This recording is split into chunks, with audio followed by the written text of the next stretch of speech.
Hi, good evening. It's Rob from Speaker's Corner, originally with my good friend and co-host from the Gin and Tonic Show, Stop Spamming. Good evening, sir. How are you? Well, yourself. It's Yeah, it's good. um, it's it's busy at the moment. I am trying to get something done on the refutation video with hijab. So I'm doing some frantic researching and looking for books and because I like doing things properly and I like doing things from from the bottom sources and not just somebody quoting hearsay. So this is a bit finicky, but I am like that, and that's the way that I work. But it's fun when you get to find them, and then you find the quotes, and you find where people got this from, and you see that this is total nonsense. So it's fun doing. So there you go. So this is why I'm Awesome. taking a break, and this is why I'm very happy that you called and you said, "Listen, let's do something a little different." And now for something entirely different. Yes, so this is part two. We did part one impromptu the other night. That was, I think it was Thursday. And there was some feedback. Hey, we'd love to have a part two. I've got a little bit of time now. The rest of the family is out. So, but me personally has to finish by 11:15. So we'll see how long it goes, how many responses we get, how many viewers. We'll take it from there. Maybe we finish earlier. If it runs on, I might have to hand over to Stops and either come back or let him, take it home, bring it home to the checkered flag, so to speak. So on that note, we finished at 108.51. So I'm just going to start at 108.41, give it 10 seconds prior because I looked at the last video. So this is part two. Hopefully we'll get through the rest of this 2-hour video. And this is carrying on basically from where we left off in part one. So here we go. Let me share screen.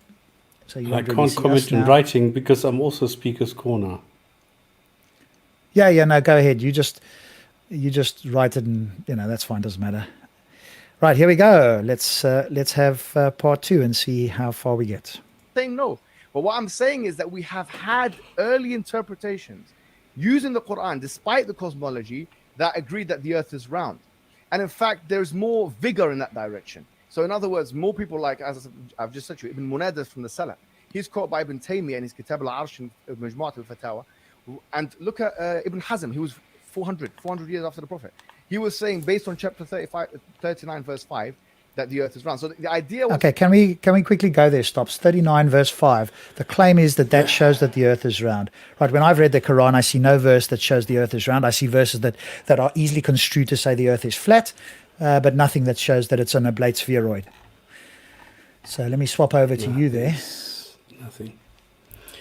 He Okay, so created the 39 heavens verse and the 5. earth. How much? Yeah, no, that's right. You're correct. Yeah. He wraps the night over the day, wraps the day over the night. And he subjected the sun and the moon, each running for a term specified. Unquestionably, he is almighty of forgiving. Okay, so now the argument, I think he made this previously, maybe he'll repeat himself again, is that the only way that you can wrap something is if it's round, which is a non sequitur that doesn't follow. And you talked about it already. You can wrap something that's flat. You can wrap over something that's flat. So in no way does that demonstrate that the Earth is even spheroid. Is anything?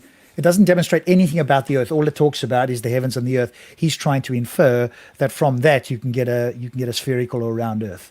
And he's claiming that the scholars, whoever these people are, whoever these scholars are that came with this, it's a shame that we couldn't transport back in time. We're not quote scholars, but we do have some critical thinking here. And how do you get from that verse that the Earth is an oblate spheroid or, circular or round or whatever? You can't. This is the problem. He makes things up, and wrapping the night over the day is totally, totally wrong. Because this is not how it works. It's just that this planet is rotating, and it's not wrapping something in any way. It's just a matter of rotation and seeing something that is behind the planet, which then comes into view as the planet rotates, and this comes into view. So there's no active thing like wrapping or doing or making. It is just the rotation of a planet. So this is totally wrong, and definitely not an indication that Earth is spherical in any way. And if you, Yeah. and we can go even further. We can go to the tafsirs, and we can go what they say. He hath created the heavens and the earth not in vain. He maketh night to succeed day. Yeah, this is creationism. he reduces the night such a day is longer than the night, and so on. Well, this is also not true. It depends where you are on the planet, and it shows that this is 7th century Arabic desert, and these are just people who are describing what they are seeing and nothing more. And that's it. There's nothing here. I mean, of course you can make up things here. He created the heavens. Okay, first of all, he. Can you demonstrate he? No, you can't. Can you demonstrate that it was created? No, you can't. Heavens, what is the heavens? Well, we don't know. It can be anything. And the earth in truth. What does that mean in truth? None of this makes sense. So if I want to, I can take every single word here and show that this is nonsense. And this is the problem. And now Hijab is going and saying, well, this nonsense I can make into some sense, and I will say, and I will claim that this actually shows that the earth is spherical. Okay. Well, he's claiming that early people said it. I don't care if it was Muhammad himself, Jesus Christ, or Buddha, or Thanos himself. I care whether there's good reasons to believe it and what their evidence for it is. And that verse clearly says nothing about. You can't infer a flat Earth from that. And like you say, if you're going to claim that it's you're trying to infer it because the night falls into the day, the flat Earthers will give you a perfectly reasonable explanation from their point of view, not mine, but theirs, as to why the day and the night work the way they do. And they have a model for which, if that were the true, that could be the case. And that's exactly what you would expect from the 7th century at the time. They say God is doing this, right? Because they don't have an explanation themselves. They're speculating. And when they don't know something, well, God is making it happen. Well, sure, you could say, but that's just a God of the gaps argument. Hey, I don't know how this happens, but I know God is involved somehow. Well, yeah, good luck with that. Let's go back to the... Sorry. No, this is all nonsense. This is all just the same. It's just talking about the same thing. So you cannot get from here to the other one. Finish. That's it. End. Yeah. Cool. Okay. Here, once again, that the earth is a bed, is not something really which is understood to indicate the shape of the earth. Because a resting place, a bed, it can be a cradle, can be something which you basically put in any kind of shape. Like, you cradle a baby in this way. No. So sorry, this is another thing. No, you cannot. A cradle, it always has a flat bottom. It doesn't matter what, a bed is always flat. It is never shaped the opposite way around. You get a hammock, which is shaped exactly like a banana or something. But try and lie on something where the banana is turned upside down. In other words, that the curve is on top. Try and sleep on that. You can't.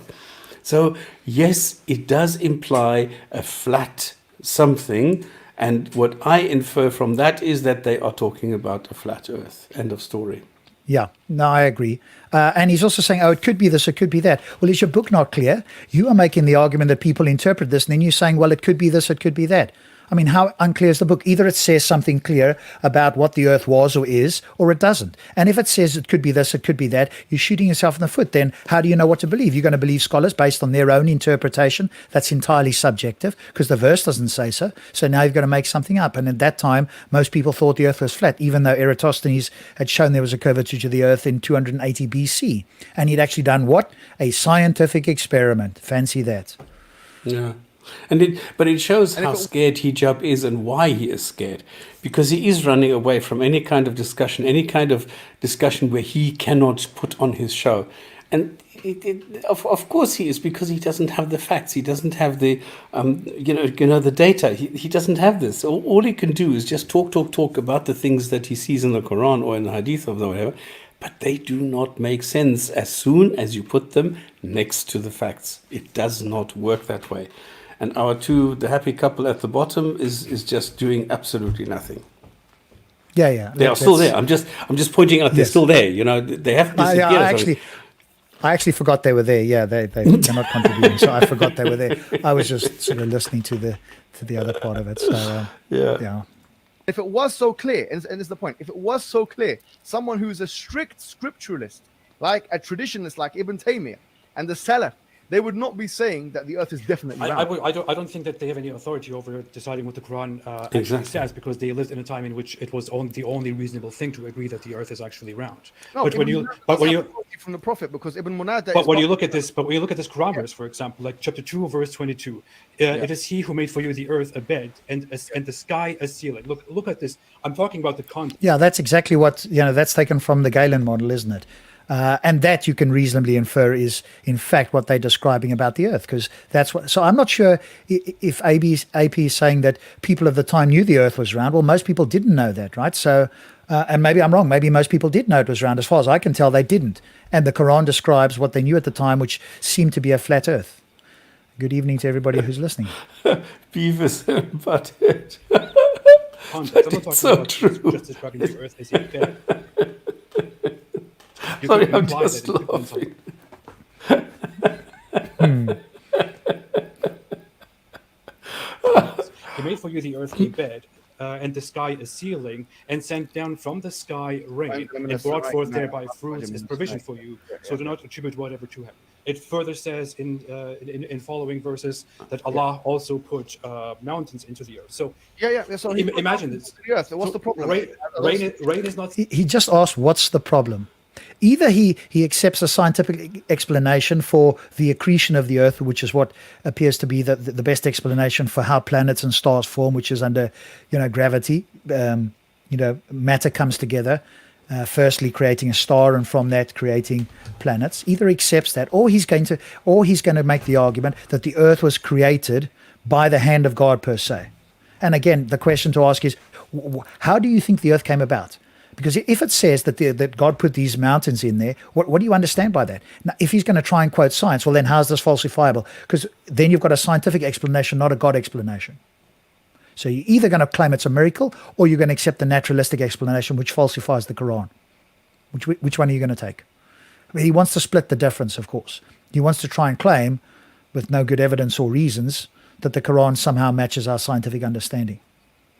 It's not something that comes from the sky. The sky is not something solid. The sky does not exist. The sky is only an appearance, only something that we have, that we see as an the sky in object. the Arabic language. Sorry, can I just correct you on something here? The sky in the Arabic, السماء في لغة العرب, in the Arabic language, according to to actually all of the qawamis that I've consulted. It's a barrier according to the Quran. Pardon? It's a barrier according to the Quran and the Hadith. No, it's not. It's not. According It's to clear according, as a barrier. let me explain. I'll give you the references. According to Lisan al-Arab, which is one of the authoritative qawamis, dictionaries of the Arabs, the sky, whenever the word sama is used, it just means that which is above. Okay, that which is above. Now, the verse that you've mentioned, chapter 2, verse 22. هو الذي جعل الأرض فراشا والسماء بناء وأنزل من السماء ماء فأخرج به من الثمرات رزقا لكم فلا تجعلوا لله أندادا وأنتم لا تعلمون. Yeah, blah, blah, Yeah, blah, this blah, verse. blah. Actually, what the word firash here, once again, it just means an expanse. And once many people have explained it. Just quickly go there, Stops. Let's swap over to you. I can't remember. What did he say the verse number was? I didn't pay attention because it's irrelevant. Because Okay, yeah, all right. I mean, look, he says whatever is above. Now, if you have a flat earth, it makes sense that everything that is above is the sky, is the heaven, is the space, is the universe, is the absolutely correct. But as soon as you are on a sphere, there is no such thing as above, because the above on the North Pole is not the above on the South Pole. So the thing, it doesn't work like that. You can't use the word above in this context unless you are propagating a flat earth. Well, I mean, I suppose you could say above relative to me, what it looks like to me, but you're right. From an objective point of view, an external observer, there wouldn't be above and a below, right? Because whatever way you're looking, if you floated around in space and turned yourself, then what you thought was above is below. I suppose the only thing you could say is if you were standing on the earth, then relative to your position, but what makes you special? Nothing in particular. So yeah, on a sphere, looking objectively and not taking your subjective appearance, because somebody in Australia can say, no, you're wrong. You guys over there in the UK, you're wrong. That's not above. That's actually below. You guys are confused. No, but that's relative to the observer, right? So, yeah. This. The word ard, and this is the problem. The word ard has more than one meaning. The word ard, which means here the earth, has the Stop meaning doing of the that. earth, the planet Earth, but it also has the meaning of the What's that? I'm saying stop doing that because he's saying, yeah, but it can also mean this, it can also mean that. Well, what good is it? What good is it if you can substitute any word with anything at all? You don't know what is happening. You don't know what's going on. And it doesn't matter if you have a selection of 5 or 10 or 50 different words that you can choose from. It doesn't tell you anything. It doesn't give you guidance, and it's not precise and exact. It is whatever you want it to be. And that is the problem. Yeah, that's a huge problem. It's probably to me, one of the biggest problems with Islam is the fact that this book is not clear, that you don't get a clear understanding. Hey, it could mean this, it could mean that. God himself supposedly in this book claims that he's sending down a clear, concise message to all mankind. And the evidence falsifies that out of his own mouth. It could mean this, it could mean, is that what God is? Is that the question I'd ask is that the message that God wanted to send? It could be this, it could be that. And if he goes, no, well, then he's contradicting himself. If he says yes, then he's also suggesting or inferring or accepting or conceding that God is giving humans the idea that they can go and decide what it is, and the message is not clear. Either it's clear or it's not clear. Yeah, exactly. We are given the authority to decide on this. And why would that be? Why would I have this or you have this and this? Because we could be wrong. We're fallible. This is not a nervous... Why would I have a nervous laugh? Over any minute thing, shaking my head. Okay. Yeah. Just the beginning stops. Don't worry, there's going to be plenty more of that. Excellent. Of the land. Yeah, but I'm hoping that if I talk about, what's his name, Adam and Slim, the happy couple here, that maybe they get so antagonized that they will actually come and join us. And maybe send some more of their people, because this was such fun. Okay, carry on. Yeah. I'm not sure that they sent anybody worthwhile apart from the speedy guy who maybe you could have a conversation with, and I don't think they'd ever come onto the show. But if they were live today towards the end, or if we'd finished in time and they did a show, then you and I can go on there, but I don't think it'll go well for them. But anyway, which is below, just like sama is that which is above, ard, which means that which is below. So you could endlessly explain what this could also mean. No. But exactly. I would like to give the average in chapter 39 verse 5. I would like to give the average Muslim viewer just one thing. Close your eyes. Think about it. Uncharitable. No, think about a. You need to think about a scenario where you do not know what the Earth and the universe looks like. Think about it. You are in a place and you don't know what anything looks like. You don't know anything about modern science. Yeah. You open this Quran. This is the first thing that you read, and you just read it, and you only read the description of the Earth in the book. What will you think?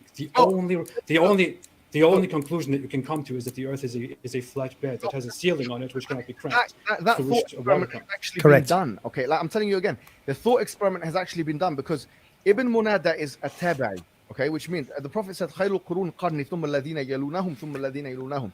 We get a lot of this, right? The sophistry. I don't know if he's trying to impress himself or help himself believe this, or this is just sophistry and rhetoric for the gullible audience. I think it's probably a combination of, but mostly the latter. Yeah. Hey, if I appeal to these scholars and I throw out some rhetoric that makes it sound like I'm authoritative, and the fact that I don't actually say anything substantial or back it up with good reasons or evidence, that'll go over the heads of most of the gullible audience. But unfortunately, people like us will pay attention. We'll see this as just a lot of noise, and we're waiting for something substantial here. We brought up 39.5. In no way can you reasonably infer that says that the Earth is round, and it can just as easily be flat. In fact, there are other ones, and AP brought it up, where it talks about it being a flat bed or spread out like a carpet, which again, the most reasonable explanation is that refers to something flat. And in fact, when I was in Speaker's Corner and I said to Darren Redbeard Hamza, it's flat, do you know the response he gave me? I remember it simply because it was so absurd. He said to me, well, is a carpet flat if it goes upstairs? I mean, you're thinking about things, and somebody comes. I couldn't have dreamt of such a ridiculous argument. If you said to me, Rob, write down what you think somebody could say in response, I would never have dreamt somebody saying, "Well, is a carpet flat if it goes upstairs?" I mean, it was just such a ridiculous response to me, and that's what often happens here. Once they're put under pressure, then that's the sort of responses here. At no point is he actually said anything substantial. He's appealing to scholars because he knows that the gullible audience like it if you appeal to people that they've heard the name of, because it means it sounds like you've read them and they are authoritative. No, they're not necessarily authoritative. You need to give a reason. Like I said before in part 1, I don't care if you're a scholar or a person off the street. What I care about is, have you got a good argument and can you back it up? Now, if you're a scholar, you expect them to have a better argument than the lame person in the street, but we're not hearing it here. This is an appeal to authority without actually giving reasons.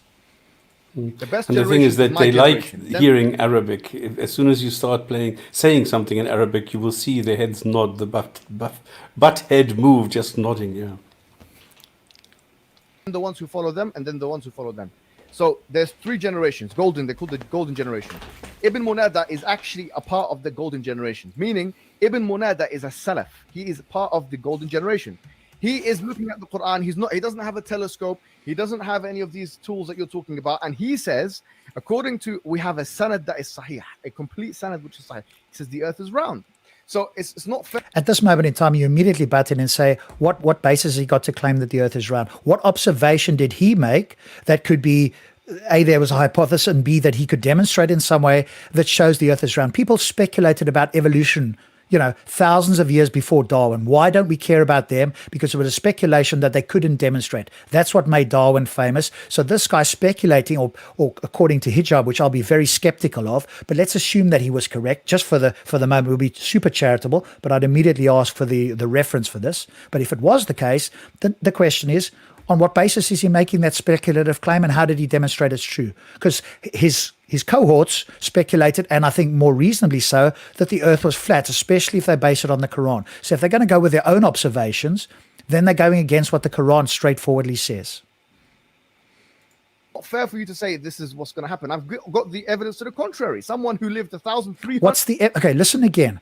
You've got to be very careful with the catchwords of apologists like this. He throws out the word evidence, a bit like Shabir Yusuf, right? We've got to have this evidential, but never actually presents it. Makes a claim of a scholar, never gives you any reasons why the scholar says so that we can actually critique, and claims that that's evidence. No, this is not evidence. 300 years ago, looking at the Quran, because he's looking, do you know what he looks at? The verses that Ibn Hazm mentions, chapter 39, verse 5, because yukawwiru comes from the Arabic word kura. Kura means ball. When it says yukawwiru layla ala nahar, we call it kurat al-qadam. You guys are Yemeni as well, Yeah, kurat al-qadam, football.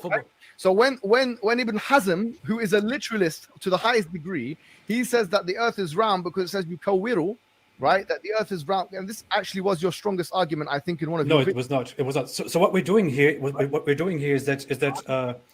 Did you put that in one of your videos? Number one, no. According to the Quran. I made a video on it. All we need, show us the verse in the Quran that straightforward and crystal clearly says that the earth is round or an oblate spheroid. Okay, they might not use those fancy words, but that the earth is round. So telling us about what scholars speculated about, even if it was a hadith or whatever, you're not going to take that necessarily. And even if we took the hadith, where do we get the idea that this is shown to be the case? If we've now proved it, all we did, somebody else today has proven, and they weren't the first. Eratosthenes was the first to actually demonstrate that the earth had a curvature. And he worked out the circumference to the earth within 10% in 280 BC. How long is that? Something like 900 plus. My maths is not super good. Somewhere in the region of 900 years before Muhammad even dreamt about this. Video on that. I made a video on many things. One reason why you think Islam is wrong, because absolutely not. No, absolutely not. Wow, so you don't. This is not my number one reason. So what is your number one reason? My number one reason, there are many number one reasons, but what we're doing here is that for 1,000 years, the Muslim world had no idea of the universe, the galaxies, the planetary systems, the sky, and anything. We have gone through many Islamic scholarly ideas, and many ideas that the earth is the center of everything, that the sun goes somewhere at night. Even according to a hadith, Muhammad says that the sun. At night, the sun goes to a resting place, and it goes under the throne of Allah and prostrates under the throne of Allah and asks for permission to rise again in the morning. And then it's given permission to rise in the morning, and it comes back and rises. And one day it will not be given permission, so it will go back and rise in the west, which is inconceivable. The sun doesn't go anywhere. The sun is just here at the center of a planetary system, and we just revolve around it. No. I'm talking about this. So the Muslim world. the Muslim world and the Muslim scholars had no idea how things look like. We have now recently understood how things actually look, and now we're selectively going back and choosing specific Islamic scholars and trusting their ideas. The point here is what I'm giving you is evidence from the early generations. So you can't say we cannot just. What's the evidence? What do you mean you've given evidence? You've made claims about supposed scholars, which we'd have to check up. I'll be highly skeptical. Maybe there was one or two of them speculated the earth was round. What's the evidence that led them to believe that other than just speculation? Because it's not in the Quran. And his claim is about the Quran, not the early scholars who had their own opinions. And if their opinions are based on the Quran, show us in the Quran where it said so. We've just looked at 39 verse 5. In no way can you remotely say that that shows or demonstrates or that you can infer around earth. So where's the evidence? Stop saying the word evidence when you've given nothing of the kind. Just take evidence, what do we do? Let me speak. This is why context is important. We cannot take selective scholars and their opinions at face value as single evidence that what you have said, for example, is entirely true. There's what he's just repeated what I've said. Many sources. I have taken many sources, much piece of evidence from early scholars who have argued that the earth is definitely flat, who have argued that the earth is definitely the center of the universe. So we cannot argue. What I'm saying is that, look, the Quran says in chapter 3, verse 7, right? Minhu ayatul muhkam. Bring up chapter 3, verse 7. I just want to bring it up for people because here's how we can fact check things, right?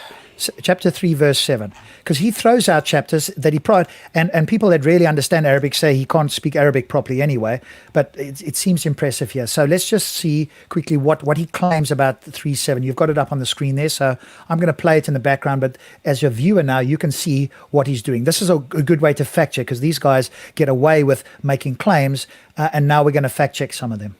This is brilliant. He's the one who revealed to you the book with verses absolutely clear. Absolutely clear. They are the foundation of the book and others allegorical. So we don't know who is saying what and which sentences do we take as being what. Because there is no F, there is no C for clear and no A for allegorical. There is no marking of sentences and facts which are facts and which are allegorical, which are just hearsay or what. Them, as for those in their hearts is perversity, so they follow what is allegorical of it, seeking discord and seeking its interpretation, and not knows its interpretation except Allah. And those firm knowledge, they say, we believe it is from our Lord and will not take heed except men of understanding. So in other words, this is just saying, look, whatever is in the book, in the Quran, you can interpret it any way that you want. And that's it. So what is the point of bringing up... And it's also saying... Yeah, go on.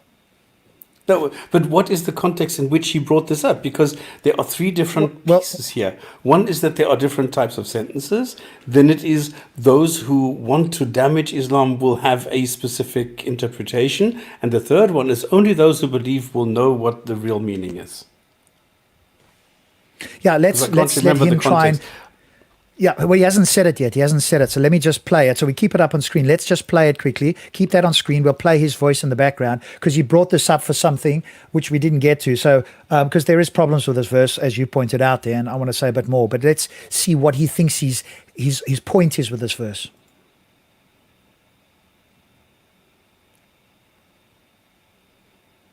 No, it doesn't work.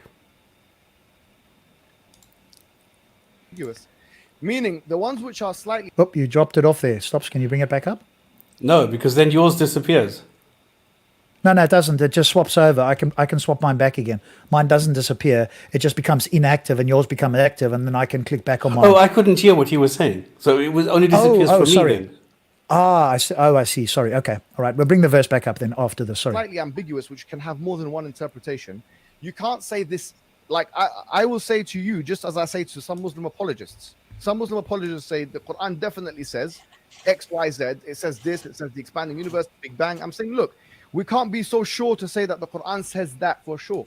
But okay, but hang on a moment.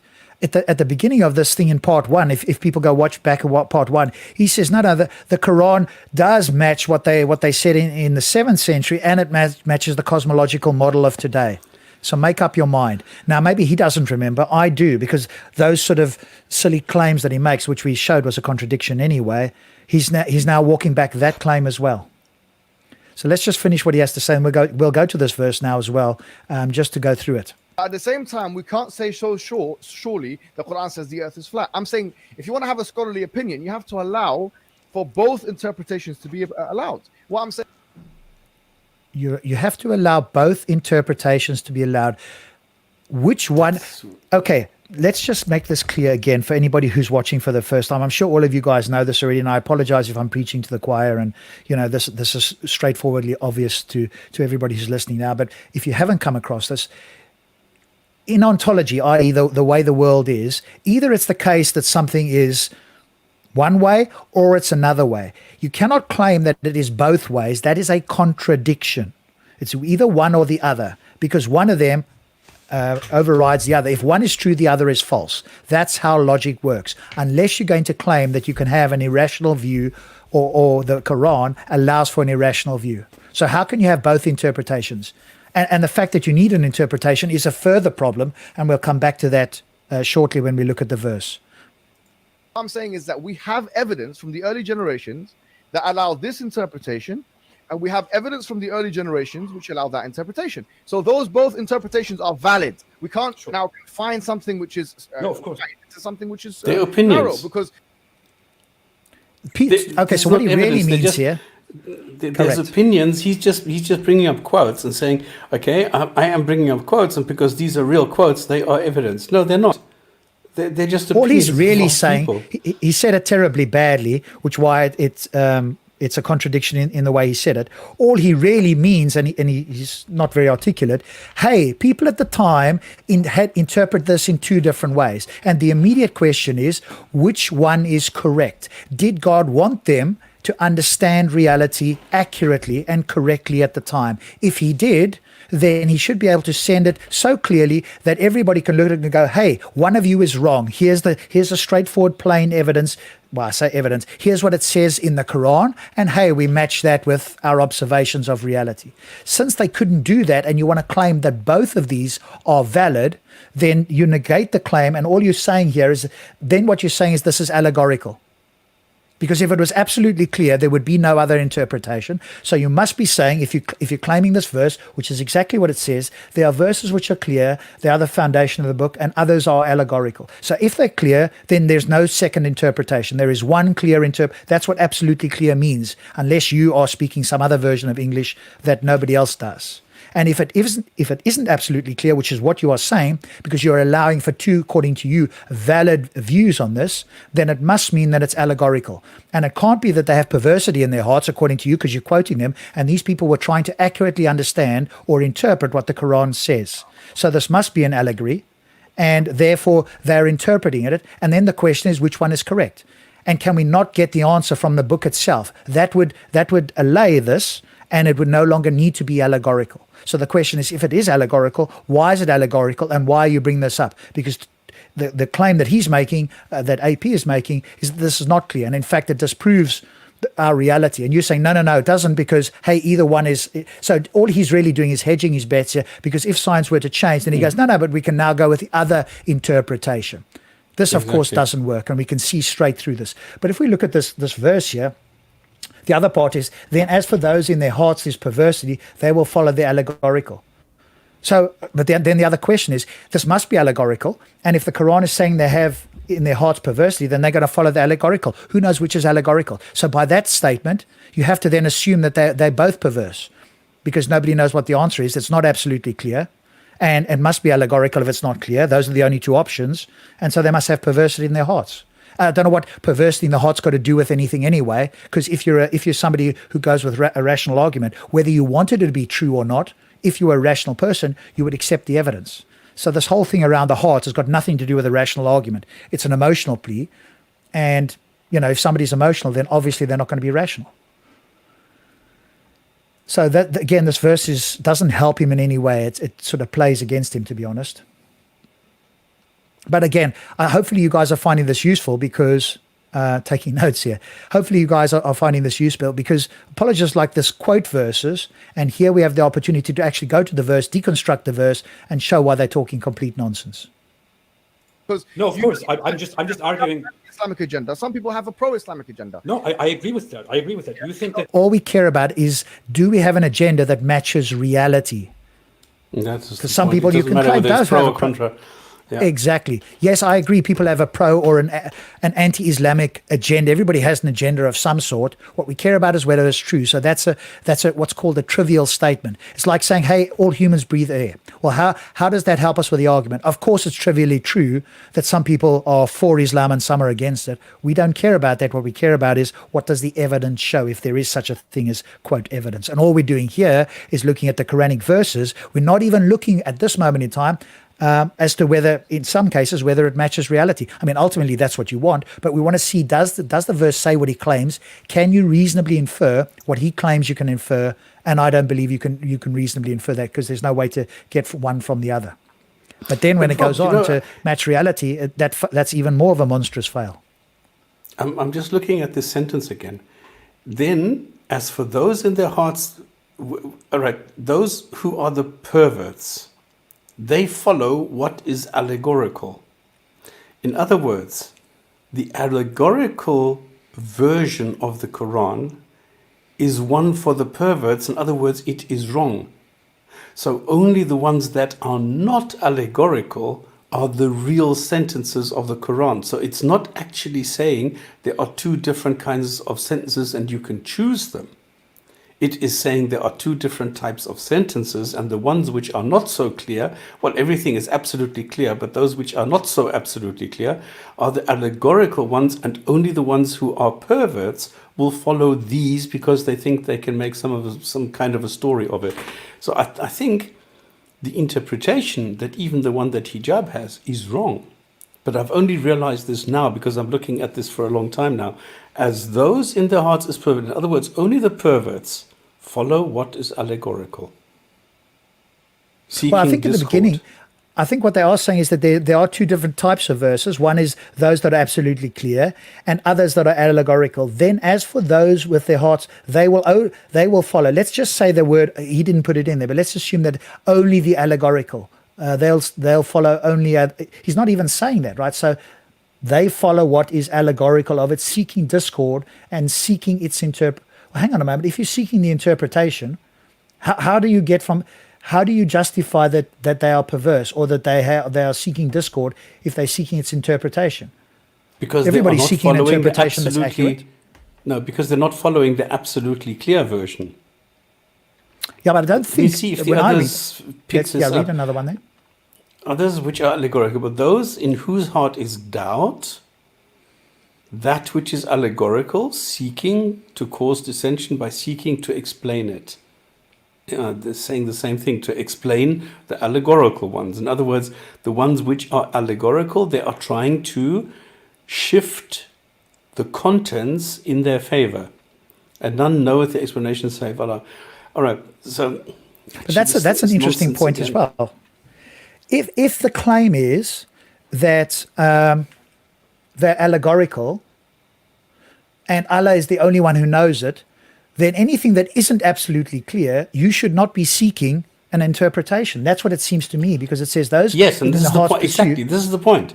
Exactly. So all you should say as a Muslim is, hey, yeah, this is absolutely clear. The others are allegorical, but I cannot. The book forbids me to seek an interpretation, because only Allah knows the interpretation, and I don't know it. The book is not going to explain it. However, that contradicts a later verse, which says that the book is clear. If you go to 3:138 at some point, you'll see that it says the book is clear. That Muslims want to say, no, what that really means is that there are only some verses that are clear.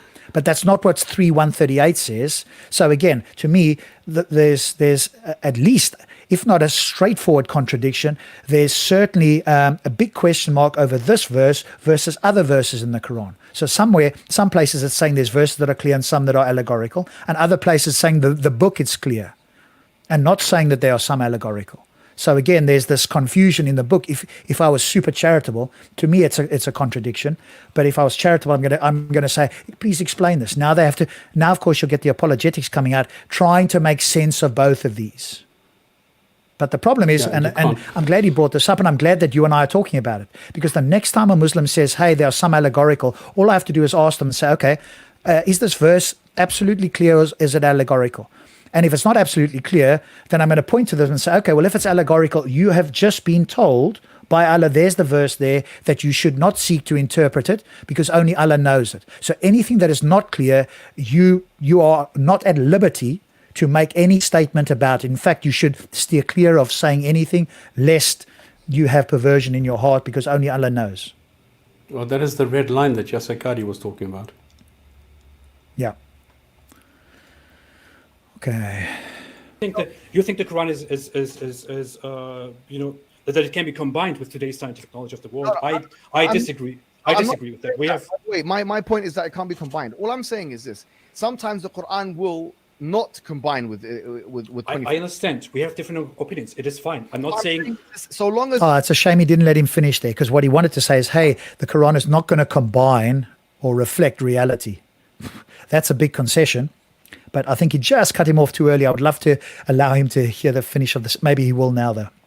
So long as Islam allows for a multiplicity of interpretations within the scope of exegesis, you can't say this is definitely what it means. Just like I would say to someone on the other side, it's not. But you're shooting yourself in the foot. It's the Quran saying it. You can't say it's one thing and then the Quran says something else. It doesn't work. I don't know why. Doesn't he know the Quran? But it's just shooting yourself in the foot. He's basically just saying that these things are unclear. And if it's unclear, A, that contradicts the Quran. B, is that what we would expect from a God who wants to send a clear message? No. So to me, this is evidence, actual evidence, that the Quran cannot be from God. And he, thank you very much, is helping present that evidence out of his own mouth. Yeah, but he's saying don't go there. The universe is definitely Big Bang, because it says in chapter 21, verse 30, that... No. Again, chapter 31, let's go there. Come on. Let's go to chapter 31, chapter 21, verse 30, I think he said, 21:30. Let's just go there. This is for the benefit of everybody else. Now we're doing what's called a fact check on Islamic claim. I know, but let's go there. Do not see those who disbelieved that the heavens and the earth were a joined entity. Then we parted them and we made from water every living thing. Then will they not believe? Now, there are so many mistakes. Those are both factually, that is factually incorrect. The heavens and the earth, i.e. this planet, were never a joined entity. This planet came into being, if you understand anything about science, some, 4 billion years? 10,000 million years after the Big Bang. I'm saying the mistake that he is making is 10,000 million years, roughly, give or take. So or 9 if God billion didn't years. know this, well, it's a little bit more and it's a little bit less than 10. So I'm to make it sound good, I'm saying, look, the mistake that God is making here, the all-knowing Allah, is roughly 10,000 million years. That's the mistake. So you cannot take this because the earth was not part of the Big Bang. So this is the number one mistake. And then parting them, this is the old story. This is from the Gilgamesh epic, where this is word for word. This is what it says. I've showed this. I've gone to, I can't remember which tablet number 7, I think, is exactly where they say we parted them. And now, we made from water every living thing. Can anybody show me something that you can make from water? You can't make anything from water. So there are so many mistakes in this sentence. What it should say is that, and even that we're not entirely clear of. And again, if we found life on other planets, especially if we found a silicon-based life, then all the Muslims are going to do is claim that this meant that every living thing from water on Earth, right? All we need, stops. I wonder it's going to be interesting what the religious people are going to have to dream up in their apologetics to try and explain life on other planets. Once we establish quite firmly, if we do, and I don't see any reason why we won't, life on other planets, whatever that life is, they're going to be in trouble, especially if the life is not water-based. But even let's say for a moment that every single thing on Earth contains water. I'm not sure if that's the case, and you can probably tell me it's not, and I'd believe you. The mistake here is that all you could say is that if it were the case, that every living being contains water, not that it was made from water. So that's not true. So again, this verse, again, if you're watching, we're just deconstructing verses that he brings up here because no gullible Muslim will do it. So we'll go to the verse, we'll show you what it says, and let's see if it matches his claim. And I think we can clearly see it doesn't remotely match his claim.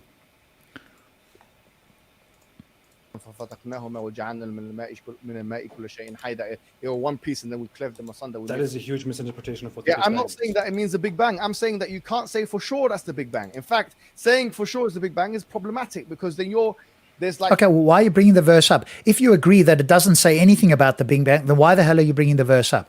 Presumably you're bringing this up to say that it, in fact, somehow matches reality. Otherwise, again, you don't realize it, but you're actually playing the other side of the fence. You're giving us evidence. You're saying, hey, I brought this verse up to show you that it doesn't apply to the Big Bang. Well, if that's the case, you've just demonstrated that the Quran does not match reality. I mean, do you know what you're doing here? I wonder if he's sort of lost the plot a little bit here.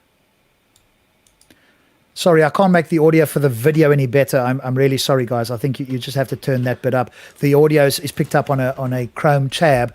As you can see here, the audio is at maximum, and I don't have a way to boost that I'm aware of. Certainly not at this stage with StreamYard. It's like 4 interpretations according to a Tabari, and you're taking one of them and pressing it forward. What I'm saying is that allow the scope, because when the cosmologists tomorrow change their opinion on what the universe constitutes of, then we're going to go back to square one and try and reinterpret the Quran again. Therefore, there you go. That's it. There you go. This is the problem. Did you notice that? That was said very quickly. That is a devastating statement. Let's just pause for a moment and let that detonate in people's brain. The moment science, quote, changes, in other words, it improves based on better observations, better evidence, which is part of the strength of the scientific method, the moment it does this, we're going to reinterpret the Quran. Why don't you just be intellectually honest and just say, we don't care about science. We put all our faith in the book. Whatever science says, we ignore, because if science changes, we're going to stick with the book. We don't have a justification for it, but we really, really have it on faith, which is, in fact, an unreliable way to find out what reality is. But at least if he came on and said, I don't care about what you guys think reality is. The book tells me what it is, and I'm going to stick wholeheartedly to the book. At least he'd be intellectually consistent with his book. I mean, he'd be completely unscientific and laughed out of any rational person's room, as he should be, but at least he could walk around and say, hey, I'm being consistent with my book. But you heard the concession there. The moment science changes, we're going to reinterpret the Quran. Thank you very much for conceding that. You don't know how devastating that concession is. Yeah, but that was all I'm saying is that the Quran... Yeah, I mean, he's also said it.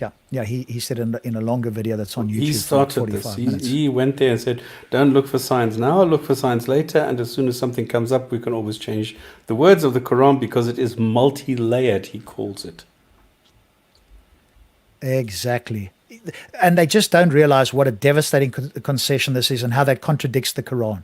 Thank you for contradicting your own book. The book itself says that it's clear, and there are absolutely clear verses. And the allegorical ones, you shouldn't even be trying to interpret, because only Allah knows best anyway. So you're being a bad Muslim, and you'll be judged on this. All the points that you claim to have gained, you're now getting subtracted.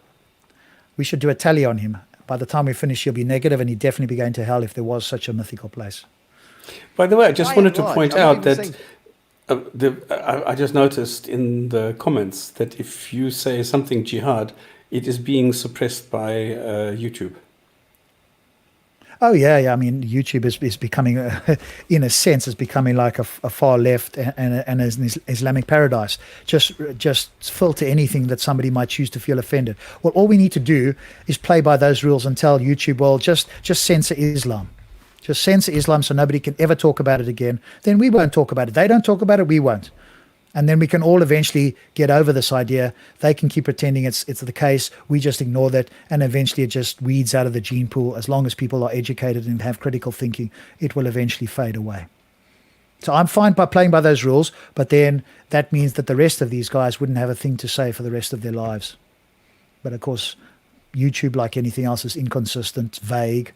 And if I had to talk to any YouTube person, we'd have them over the coals in no time. But like we do with... Well, highly biased.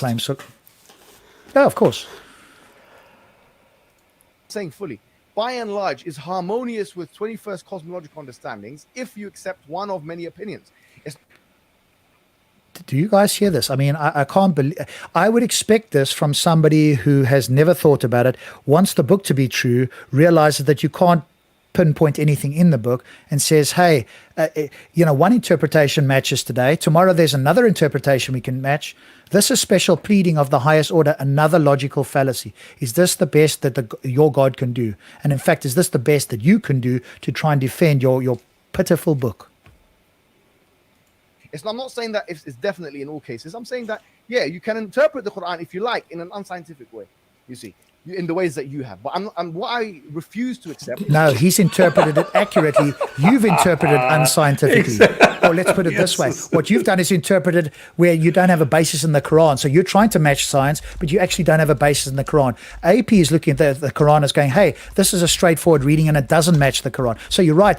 What he's saying is that AP's, quote, interpretation, which I think is the most reasonable interpretation, doesn't match science. Correct. And your one doesn't match the Quran, but you want it to match science. So yours is far worse.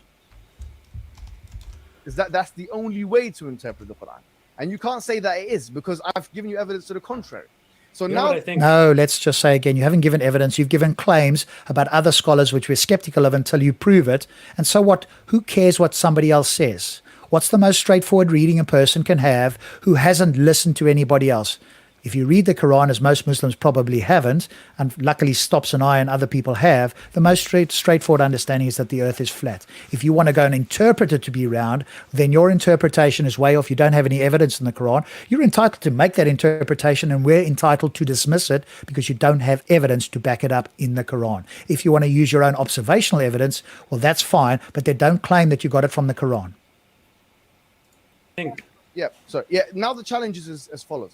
The challenge is, as we said, we started off by saying the Quran it claims to be a preserved book, and I'm willing to defend that position. We talked about the prophecies. We talked about the fact that the Quran is multidimensional in its understanding of nature. We talked about the fact that there's no contradiction in the Quran. So the challenge now is for you as one of the leading... Okay, so one thing that, again, if you're ever debating an apologist, one thing you want to do at this stage is he's tried to sum this up as if we've talked about it and he's shown to be the case. No, you need to immediately interrupt. We've covered some of these topics. You've made vacuous claims that you haven't demonstrated. So nothing that we've talked about have you even got close to demonstrating is the case. So have you got anything else that can show that your book or Islam or anything is remotely, substantially, possibly true? Because at the moment, you haven't got close. So you need to dismiss all of that because his summary is, hey, we've talked about it and I've sufficiently answered it or given you, quote, evidence, hijab version of evidence, which is simply an assertion. No. Hopefully he does immediately. I haven't watched here, so hopefully he does challenge it. Anti-Muslim polemics is to provide contradictions within the Quran, okay, which are very clear and unresolvable from a logical perspective, or otherwise to show that there has been a prophecy that was made by the Prophet of Islam or the Quran that in fact did not materialize. That the Prophet or Islam said this will happen, and the opposite thing happened, for example. Okay, so that's a shifting of the burden of proof, and because these claims are so vague, don't have a specific time frame apart from the 3 to 9 years, which is a terrible time frame anyway. Is that the best Allah can do? Holy crap! Any of us could do better than that. If that's the best you could say, the rest of them are vague. They don't have a time frame in there, so they become unfalsifiable. When's the day of resurrection? When's this thing, that thing? Nobody knows. And if they put a vague thing in there, when the last generation comes, well, how long is that? Do you mean when the last humans live on this planet in 4 billion years? Well, we won't get there at this rate, especially if critical thinking doesn't become part of a school curriculum everywhere in the world. We'll probably annihilate ourselves. But these are that shifting of the no. You need to show something as clear that it couldn't have come about any other way, and that it wasn't just a fluke. Good luck. You haven't remotely got close. You've thrown out a few things about tall buildings and other vacuous claims. We've dealt with that. Stops has dealt with it millions of times. I've dealt with that in Speaker's Corner. And if this is the best you can do, then thank goodness so many Muslims are deconverting. When they hear this and they look at the book and then they ask themselves the question, is this the best that a God can do? At that moment, immediately your mind should go, no, can't believe this. Got to become ex-Muslim. Yes, it's going to be a struggle. But I'm going to be intellectually free now not to defend nonsense and have such a low bar for a book that claims to come from God. I just want to clarify something here. And the claims that he made are all wrong. Okay, all. Just in case somebody's listening. Yes, we have shown, we have demonstrated, we have provided evidence for contradictions, for mistakes, for inconsistencies, for everything that he is claiming does not exist. We have provided evidence from within the Quran, from comparing the claims made in the Quran to reality. And we have shown that each one of these is wrong, is false. In fact, I'm going so far that I'm saying I have not had a single Muslim in 8 years who has been able to show me anything in the Quran that is actually correct. And nobody has done so in 8 years. Yeah, it's okay. Let's carry on. I mean, otherwise we're at the risk of repeating ourselves. No, I just wanted to clarify this. No, you're absolutely right. Yeah. And we could do one right now that will just annihilate it. I just go with the one. Stops has got so many more, and there's some that he's shown me that I agree with. Other ones, I just play this as a chess game. I think, what will the apologist say? So I can see they're straightforward contradictions if you're intellectually honest, but I can also see that they'll play an apologetic game to try and get around them. But there's a few and a couple in particular that just are devastating. That there is an error in the Quran, and I take a contradiction to mean something that doesn't match reality. If reality is A, or mathematics says 1 + 1 is 2, and the Quran says 1 + 1 is 3, then that is a contradiction. That is an error / contradiction. I take it to mean the same thing. Now, if you're going to claim that, no, that's not a contradiction, are you at least going to accept that it's an error? They won't do that. So contradiction is synonymous with error because they won't accept error. Unless, I'd love to see a Muslim who says, I did actually have one Muslim once out of the probably 300, 400 Muslims I've spoken to in the last few years, who said, well, he doesn't know if the book contains an error. I mean, he's an outlier, and I'd take that as his personal opinion. And the book itself says it doesn't have that. So, I mean, he probably hasn't read his book, but the book itself claims that it doesn't. So all we need is an error or a contradiction. And I think in the context in which they've been asked for, they're synonymous, although they could be used in different contexts. But a Muslim's never going to accept an error anyway. So if he says, okay, I'll accept a contradiction but not an error, well, really? I don't think they'll concede to that anyway. These are falsifiers. These have divine, religiously disproving implications. You have to provide evidence, something that shows that this religion is wrong. Right now, all you've shown is. I would definitely appreciate it if you also. Sorry, did you want to say something there? No, I just said we have. Oh yeah. I mean, we can do one now. Off. I mean, what we need is somebody who thinks that they can answer any error that we bring. I don't think there's too many brave people that would step up to that. And if he was on here with us, we immediately show to him, and then we'll just point out, the errors in his reasoning to try and overcome the error. Not difficult. We've done that, as you say, multiple times on the Gin and Tonic show. So if you don't know, Stops and I are co-hosts on the Gin and Tonic show. You look that up on YouTube. This is my private channel where I used to do Speaker's Corner videos, but we're doing a few live streams once in a while. And we thought we'd do a part 2 here of this. So have a look on the Gin and Tonic. We've done it many times before. Understanding of the scope of interpretation in Islamic exegesis. And so we have just agreed that we can have different opinions on these things because you can interpret things differently, but you have. And I have even accepted that your opinion and your interpretation may be true, but you have directly ruled that my opinion and my interpretation is definitely wrong, and that it is just a misidentification. Interpretation can be true as well in terms of the unscientific but stuff. You just said it was wrong. No. What I said was, if you want to say that the Earth is flat, you're not going to be a disbeliever in Islam, because if you say the Earth, if you want to be a flat Earthist Muslim, it's not a point of you're a disbeliever. That's my view. No, but actually, if you believe the flat Earth, you'd be a good Muslim, because that's what the straightforward reading and interpretation of the Quran says. If you're a globe Earth Muslim, you're a bad Muslim, because now you're interpreting something that's allegorical, and as we just saw in the verses, you are commanded not to seek an interpretation of allegorical verses, because only Allah knows the true answer to allegorical verses. So in actual fact, you're a bad Muslim. The thing that we have to remember here all the time is, if we look at science or any scientific claim, any scientific fact, anything that is in the real world, if it agrees with what they see in the Quran, then they're okay with it. But if it doesn't, then they will object to it. Like I had this one example where I said to a guy, look, mountains are still being formed as we speak now. And he says, no, you're lying, because in the Quran it says they were formed in the past tense, so they cannot still form today. So I said, well, we just had one form in Hawaii. What are you talking about? And all the time, we have... I don't understand these people. Really, I don't understand them. Whatever you show them, which is happening in geology, that is something that is happening today. It is an ongoing process. And they will say, no, in the Quran it says it's past tense and therefore it can't happen. So this is what you need to keep in mind. You can easily ask them any question that is an ongoing process on earth.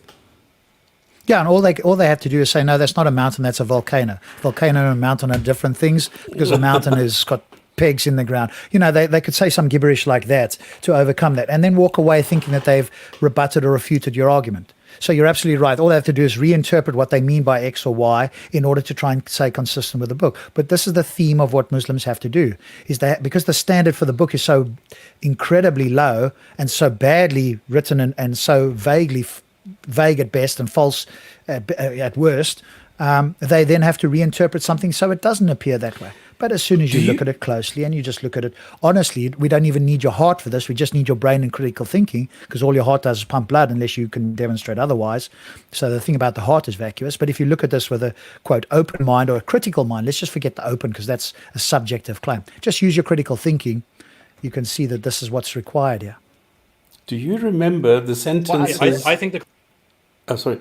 Do you remember the sentences used by Adnan Rashid in Ireland when he was speaking to Professor P.Z. Myers? Oh, yes. He was saying the Quran says that the flesh is formed after the bones, and because the thumma is the after. And then That's Professor right. Myers asked, is that what the Quran says? Yes, that is exactly what the Quran says, and this is correct. And he says, well, then if that is what the Quran says, it's wrong, because they are formed simultaneously. And then he gave the explanation from a biologist's point of view. And Adnan Rashid, yes, that's exactly what the Quran says, it's simultaneous. Exactly. That's right. I remember. Please go watch it. There's a famous video with Tortsis and Adnan Rashid when he was even more stupid than he is today, if that's possible. And they confronted P.Z. Myers, and Rashid decided he'd open his mouth and put both feet in and then jumped in afterwards and said exactly what's pretty much word for word what Stop said. So go and listen to that. You'll be... You know, it's comical entertainment that this is the sort of level that people have to get to try and, you know, people ask, well, what will atheism give you, as if atheism is a worldview. But what will not believing in a God give you? It'll give you intellectual freedom and a sense of critical thinking where you don't have to believe nonsense or make excuses for things that are so clearly not the case. TDS Dave, don't tell me that you have already found the bloody video. Can you? I mean, we're talking about 15 seconds, and he already has this on the there you go. Unbelievable. Yeah. I mean, if this Dave is the service, what is? Oh my goodness! Like what are you? He's are a you library of information. Or what? Yeah, the walking encyclopedia of information. And that's some of the guys here, YSO, TDS Dave, Detective Inspector Monkfish, and others. You know, these guys have got all this information like lined up here. We know it's kind of out of our heads a little bit, Stops, but it take us like a minute to find. These guys will pick it up like instantly. It's amazing. Wow. I think the Quran says the earth is flat. Yeah, fine. If you think that, that's fine. That's absolutely fine. But you can't say that that's exactly what everyone. No, I don't. Okay, but that's a red herring. So for those who don't know, red herring is something that is completely sidetracks the conversation. At no point did AP say that every Muslim believes this. What he is saying, and I'm sure he would agree with me, is that is what the straightforward reading of the Quran says, not the fact that some Muslims don't say that. Who cares what some Muslims say? What we care about is what's the straightforward reading of the Quran. Because there's Muslims who believe the entire Quran is subjective. I've spoken to one for hours. I won't tell you his name. He's more of a Sufi Muslim anyway, which, you know, that's probably why. But literally he said to me, and again, some of these things, I don't remember every single word that people say, but I do remember like catchphrases when it's just something that's very unexpected. He literally said to me, but the whole Quran is subjective. You can interpret it in any way you want. And I was like, you know, that was kind of, it's these sort of shocking comments that you wouldn't expect from somebody that sort of just implant themselves in my brain, and I can remember people saying that. But at no point, so that's a red herring. Or because it's going off the topic, but actually straw man, because at no point is AP's claim being that, all Muslims believe this. No, there's clearly most, or some Muslims, at least in our experience, claim that the earth is round and that they have some justification. When you ask them for it, it's non-existent, but they believe the earth is round. I'm not saying that. I'm not saying that. The early authority before the cosmological age, before the scientific revolution, before the Copernican revolution, before all of that, all of the positions that we have in science on a cosmological level now can be represented. I'm telling That's you good. That's good. Can be I agree represented with that. in early Islam. Okay, that's good. I agree with that. I understand. No, they can't.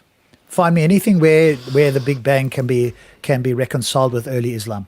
Find me any sources, and if you want to try that other verse we've shown how that's completely nonsense.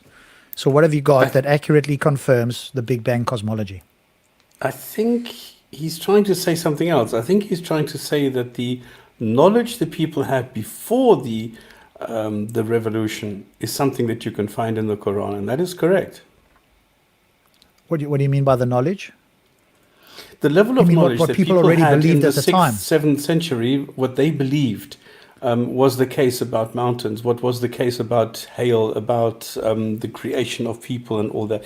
I think this is exactly the level that is being represented in the Quran. I think this is the knowledge of the time that is being mirrored or represented in the Quran. And I think that this is what I understand what he's saying now, because this is before all the technological revolutions took place, the Italian, the French, and so on. Yeah, well, no, If but he's saying didn't that, I don't just know. say, let's just go back a couple of months, because I thought he said that everything can be represented by early Islam, i.e. from the latest discoveries right through to what was at the time. And at the then I time, didn't that hear contradicts that. Okay, let's just play that again. Maybe I'm wrong. Let's just go back here and see if we hear that. Because if you say the earth, if you want to be a flat earthist Muslim, it's not a point of qatai, you're a disbeliever. That's my view. But Okay, I think the Quran says the earth is flat. long fine. way If you back. think that, that's fine. That's absolutely fine. But you can't say that that's exactly what everyone. No, I don't. I'm not saying that. I'm not saying that. The early authority before the cosmological age, before the scientific revolution, before the Copernican revolution, before all of that, all of the positions that we have in science on a cosmological level now can be represented. I'm telling That's you. good. That's good. Can be Okay, represented yeah, in early I missed Islam. that. Okay, that's good. Okay, I missed so that. all of He's the wrong. positions up till now can be represented, and I disagree, they can't. I'm not sure why AP's agreeing with that. Maybe he's thinking of something else as well. That could be the case. I disagree that they can all be represented. You can't represent the inflationary model. You can't represent dark matter and dark energy, or in fact the Big Bang, or Planck time, or the cosmic microwave background. Come on, None of that's star represented. formation. Star formation. You can't use stars as missiles. You can't do anything. Come on, all the Correct. nonsense that you have in the Quran. And the fact that humans wouldn't be here if it were not for stars exploding, because there were no heavy elements at the time. So if God created the universe, then clearly the creation process included the stars, right? It wasn't a case of letting it all run, because there was no heavy elements. There was no carbon, iron, or any of these things that is required for human life, or in fact, virtually every other life. It was only helium and hydrogen in the early universe. So you require stars. So we are star children. So what really, if you want to push the clock back in a naturalistic view, apart from going to the beginning of the universe, is that we were created out of the explosion of stars, the heavy elements fusing together over billions of years, and eventually we coming into existence from those heavy elements. Otherwise, we as humans in our current form wouldn't exist. You can just ask him, what are the invisible pillars on earth? Why do you need invisible pillars that are mentioned in the Quran? What are they for? What are they holding? Well, yeah, because according to him, it can't be that they're holding up the sky, because the sky is just something above. So there's nothing to be held up then, apparently. So what are they doing there? What And is if the they're purpose invisible, of how do you know that they Exactly. exist? Yeah. What evidence? Because things could be invisible, and we can find out just because they don't resonate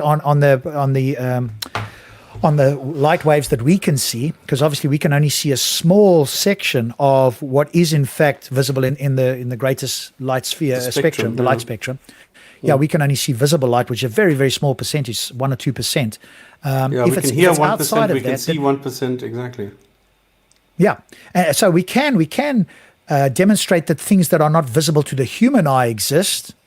But if he's saying they are invisible, meaning they're invisible in all respects, then they're outside of the visible spectrum entirely, then how do you know that it exists?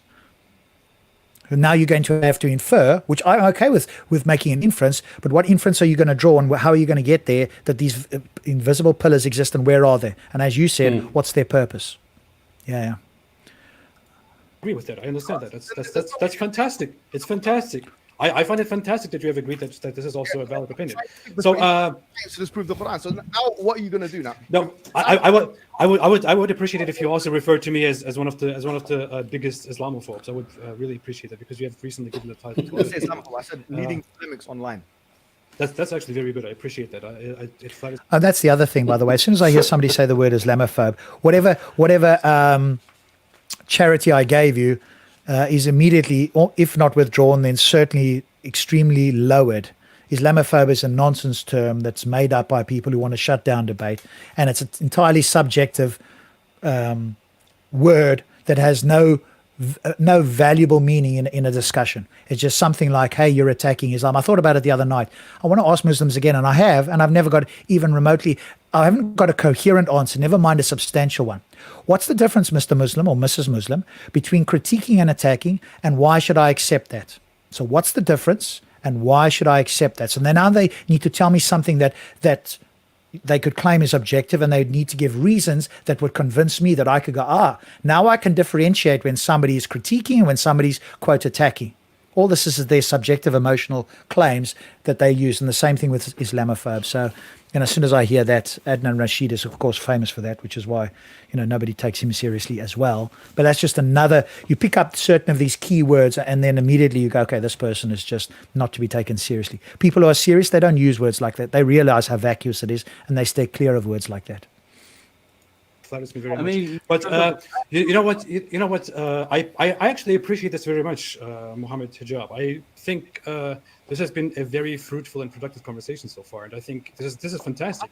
We could have done this. I mean, you have allowed me to give you some information, to give you some knowledge on the Quran, to further your knowledge and your understanding of Islam, and to give you some education on this topic. And I would appreciate it, actually, considering that we are able to have such a conversation, such a back and forth in such a calm and good way, that we could come together and have an actual debate. I don't know whether he's being entirely straightforward, or whether that's like a hidden condescending comment there, because they started off very very rough, let's put it that way. And agreed, now they've started to speak. That's what I'm thinking. It probably is, but he's certainly. I'm in two minds. I'd have to ask him what was his intention with saying that, because if he is sarcastic, he's playing it quite well. It almost sounds like he's being entirely straight with it. That's why Hijab is not reacting. So, which is what I actually offered to you. What do you think? What do you think about having a debate? I regard debates as a beautiful thing. I have debates on a weekly basis. I used to go to speakers' corner all the time. I've had 7 formal debates. Usually, to be honest with you, I've now reserved my debating for someone who is qualified in the. Okay, but why would you do that, though? Because you're not really qualified. And even if you are, if you're going to claim that your degrees qualify in all kinds of things like history and whatever it was, why are you going to do that? Because really, it's people with good arguments, people who can have a reasonable level of, debating skill that you want to do this with. Because if other people took that view, then you wouldn't get to debate anybody that actually had proper, high-level diplomas or certificates or qualifications, because yours are not particularly, well-known or well-respected. So, you can put yourself outside there as if you're somebody. That's the problem, of course, Stops. And I think you mentioned at one point, right? When a few of these apologists get to speak to people that are actually renowned, that are actually experts in their field, like Krauss or whoever, they've got it on their CV that they debated this, knowledgeable person in their particular field. And that, even though they get slaughtered in the debate, it sort of gives, they somehow feel like it's given them prestige, that they've been allowed to share a stage with or debate with somebody that's way out of their league. Somehow in their mind, and it is in a sense, because then they can go around claiming, oh, I debated this person, and they're not lying. It's just that they were just completely out of their depth. So it would be. So, I wouldn't debate Krauss, even if I disagreed with him, right? I just don't have the knowledge. And even if I went to study on that, his in-depth knowledge or whatever the topic is like that, I wouldn't be good at doing that. So just to have it on my CV and then be absolutely hammered by it, or in his case with Cosmic Skeptic or whoever it is, Cosmic is still learning, and I'm sure in years to come he'll be a formidable debater. And he's pretty good now, and he's learning a lot, and he's still very young. I mean, if he carries on doing what he's doing, he'll be a great atheist in the future, and he'll learn a lot from people like this. Hijab totally. Well, and Hijab doesn't realize that. But that's the other thing, right? It gives them an inflated sense of self-importance. And that's, of course, why he's now going to, I haven't watched this, but I'm sure he's going to dance around and not accept a formal debate with AP. In the subject matter.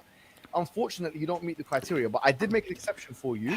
There we go. I mean, I haven't watched this, but there's my prophecy. And it came in how long? It was timed in a very short, like less than 10 seconds. I mean, I'm a better prophet than Muhammad. But it has to be, I don't believe that you're the A side. I believe that we have more to offer you than you have to offer us. We have more. Like what? What have you got to offer? I mean, if this numbers, quote unquote discussion security and is numbers. anything to go by, you have nothing. You should be sitting at the child's table. Let an actual Muslim, maybe Tortoise, can come and have a discussion or something like. You should be sitting, watching, keeping very quiet and trying to learn. Because it's, when you say we, that doesn't include you. Maybe you're speaking about other Muslims, and I'm sure there are other Muslims that are more qualified, that are more intelligent, etc. But that royal we doesn't include you. But because you have this inflated view of self-importance, you think somehow you're included in that club. You really aren't. I don't claim That's true. 100%. That is true. I don't claim that. Look, at the end of the day, if I wanted to fight Ngannou in UFC, yeah, and I'm saying you're a coward, Ngannou, you're a coward. How is he a coward? Or Stipe Miocic, I want to fight you, the heavyweight champion of UFC. I want to fight. You're a coward if you don't. He's not a coward. He's proven his worth. He's got the. Well, that's a completely different. Okay, but so this analogy is that if he were to go and fight these guys who are proven, that would be pretty stupid. But the analogy is supposed to represent AP being like him in that analogy, and he's supposed to be the champion. I mean, how delusional can you be? And unfortunately, Alam Salah here is smiling. I don't know if he thinks that that's analogous, because Hijab has not even got onto the professional journeyman ranks. Never mind a contender. Never mind close to the heavyweight contender. If we were to use that actual analogy, he's an amateur that does it part-time when he fancies, and then fancies himself or wishes or believes that he's actually stepping into the ring as if he was some sort of heavyweight contender. A different area. You're coming to me. I'm the A side. There you go.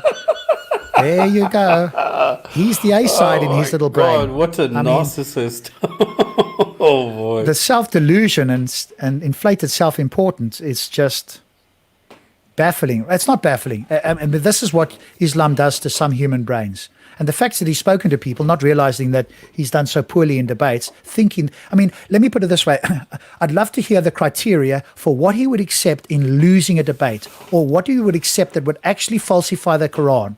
Because he'll throw out some vacuous terms. Oh, show me a contradiction. And when you show a contradiction, he won't accept it. So what would he actually accept? Or what would he accept when say, do you know what? I didn't do well in that debate. What would he accept? I don't think he can do that. I don't think he's capable of that.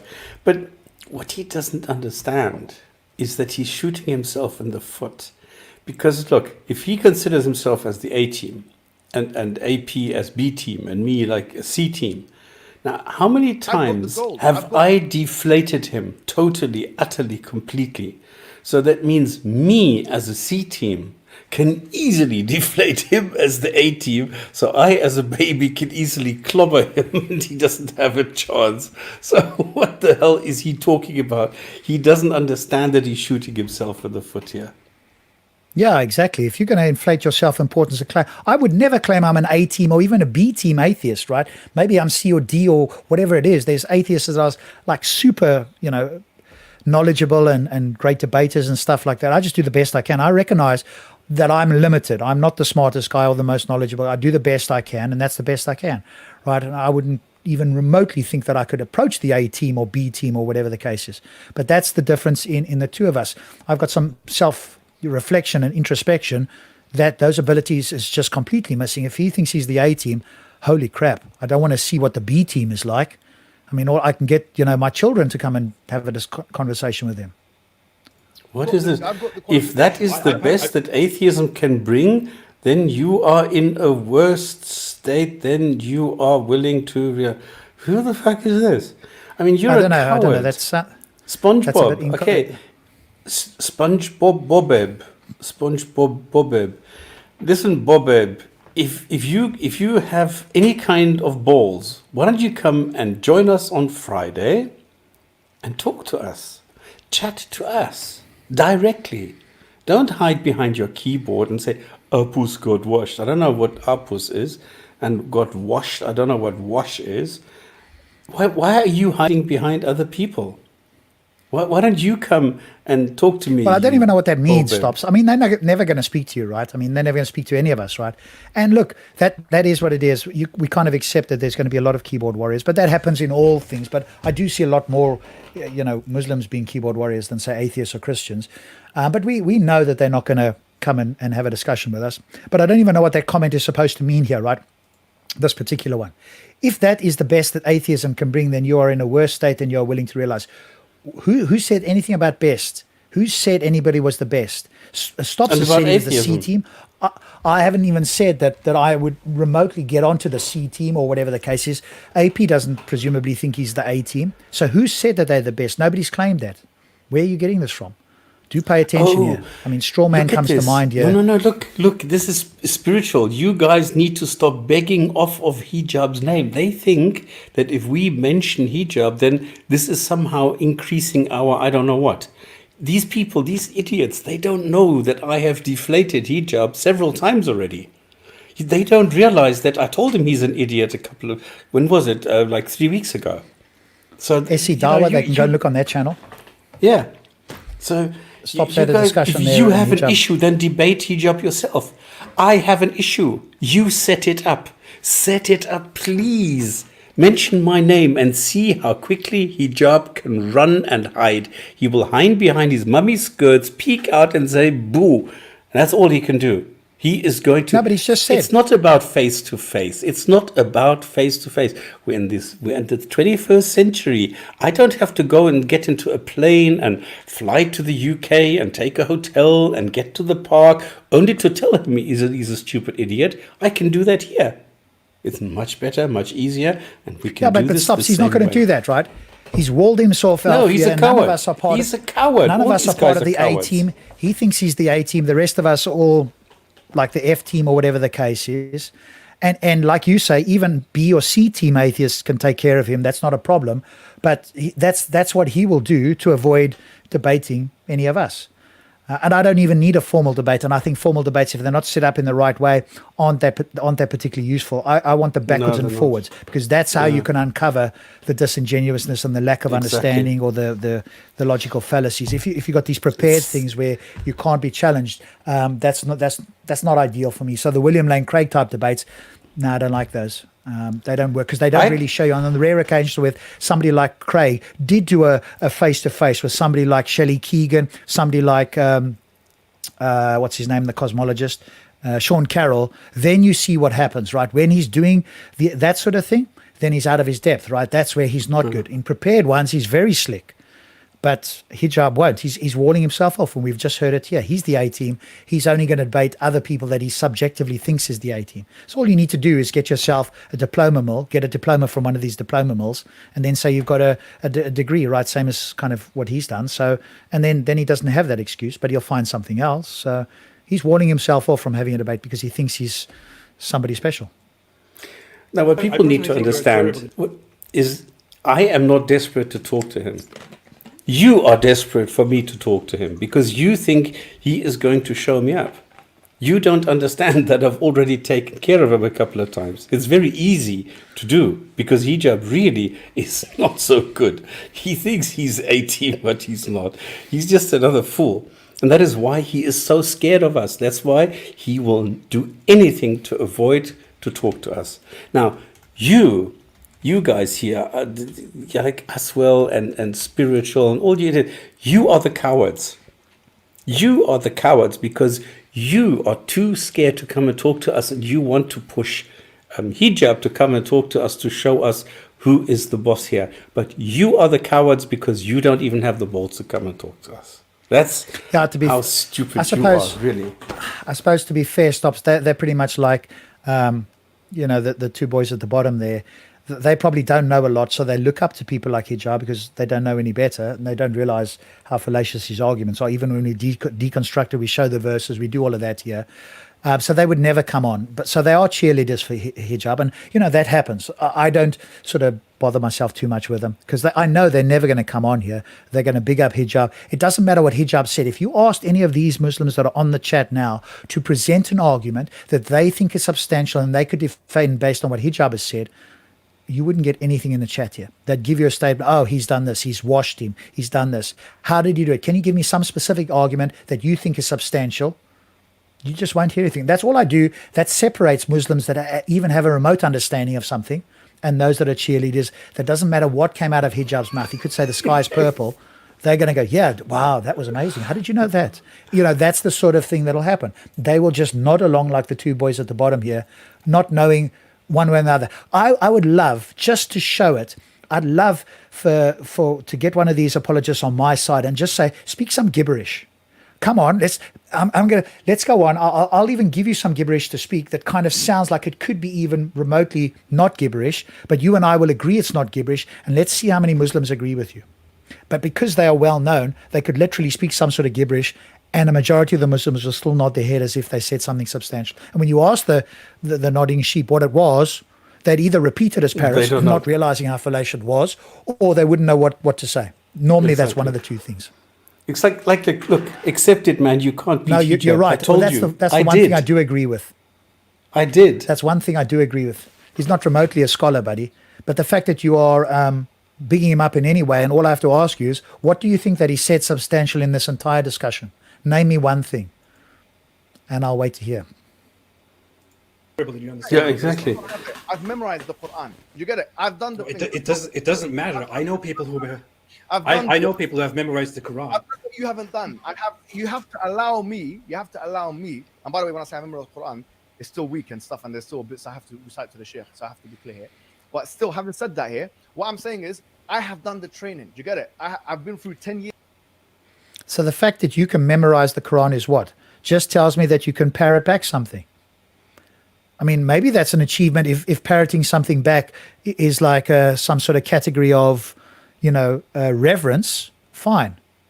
But have you got an argument for why Islam is true, and can you put that forward in a valid and substantial way? I've never heard one from you. So if that's your category, fine, but that's a superfluous category to an intellectual discussion.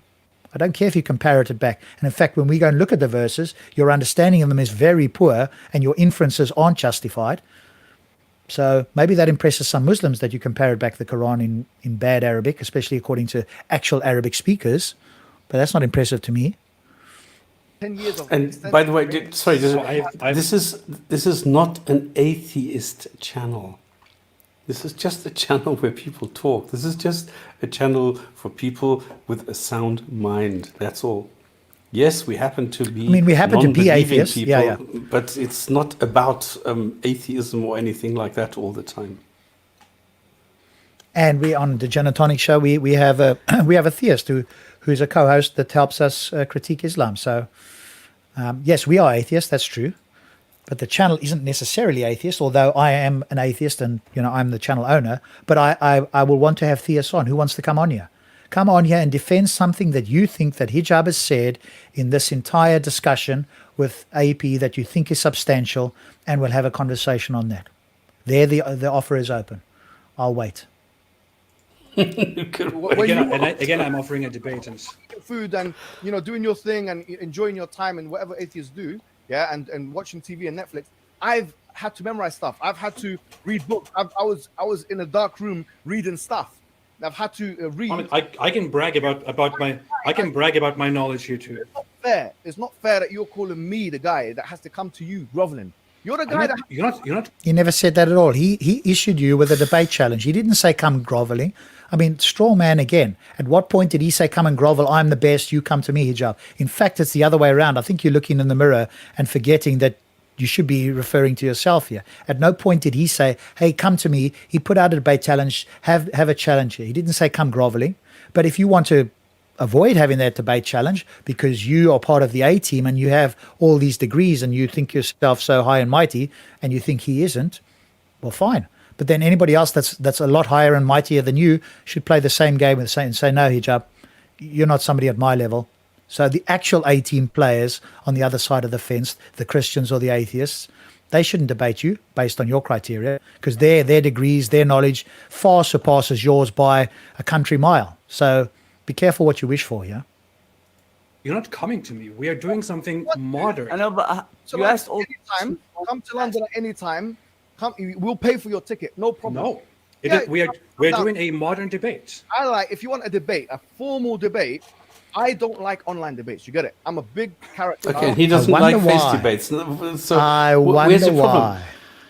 Now, the problem that he doesn't understand, and this is a problem that most Muslims don't understand, and we're seeing the effect at the moment, how people like Haris Sultan, like Abdullah Samir, all these people are being hounded, they're being harassed, they're being, even by hijab, who is telling these people, go and screw his wife, go and do something to their children, go and do something to them. Here's the address, here's where he lives, look, this is where Alex O'Connor lives, go and say hi to him. This is exactly why we do not want to do that.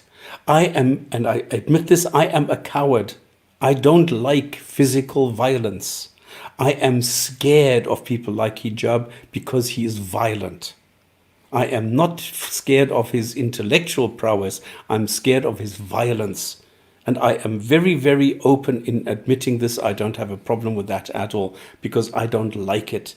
And that is why I'm not going to go there for a physical encounter because I don't want to fight him physically. I will debate him intellectually anytime, but not physically. But that is, he can't do that. He can only fight. That's the only thing he can do. And I think the other thing is I've spoken to him a number of times as a speaker's corner. It's been not particularly fruitful. And other people smarter than me have just schooled him. If you want to go and see one of the legendary discussions where Skydive Phil educated Hijab, the problem was it went in one ear and out the other for an hour and 27 minutes. They're sitting on a fence. If you go to look at some of my videos about 2 years ago or something like that, you'll find one.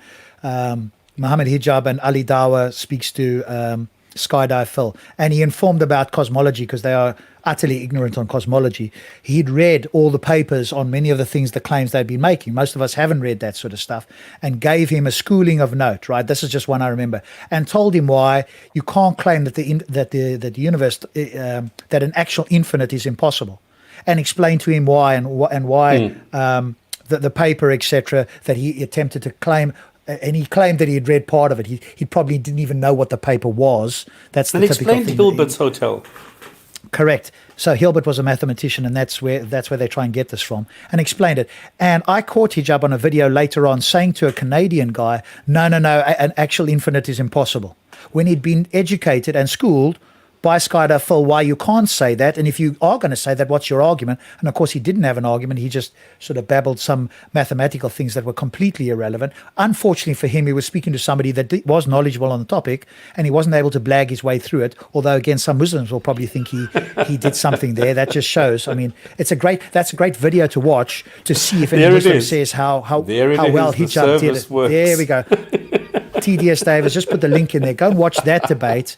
Where Hijab got a schooling of note. But then there is another one, like I say, where he then made a claim to somebody that didn't know much about cosmology about 2 months later, where he said, no, an actual infinite is impossible. After he it's explained that you can't make that statement, or if you are, what's your justification? And he didn't have it, right? So when it comes to people that do know what they're talking about, he's completely out of his depth.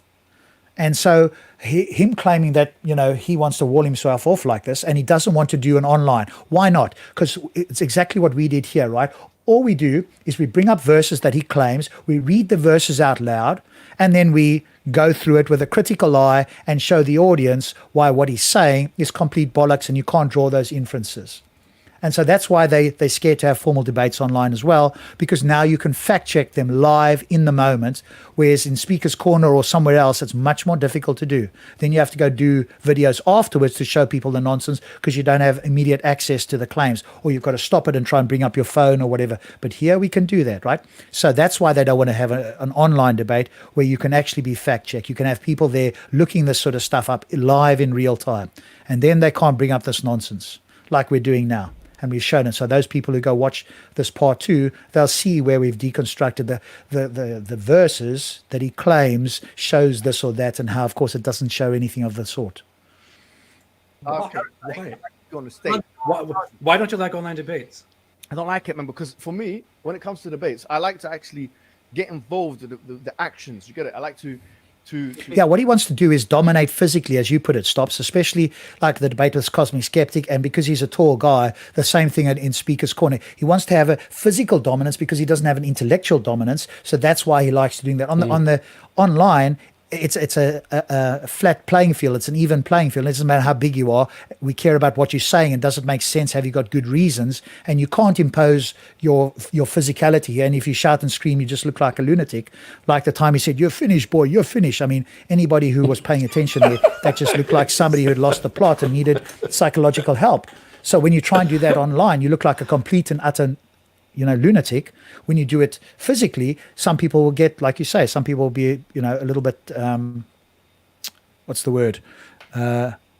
I can't think of the word now.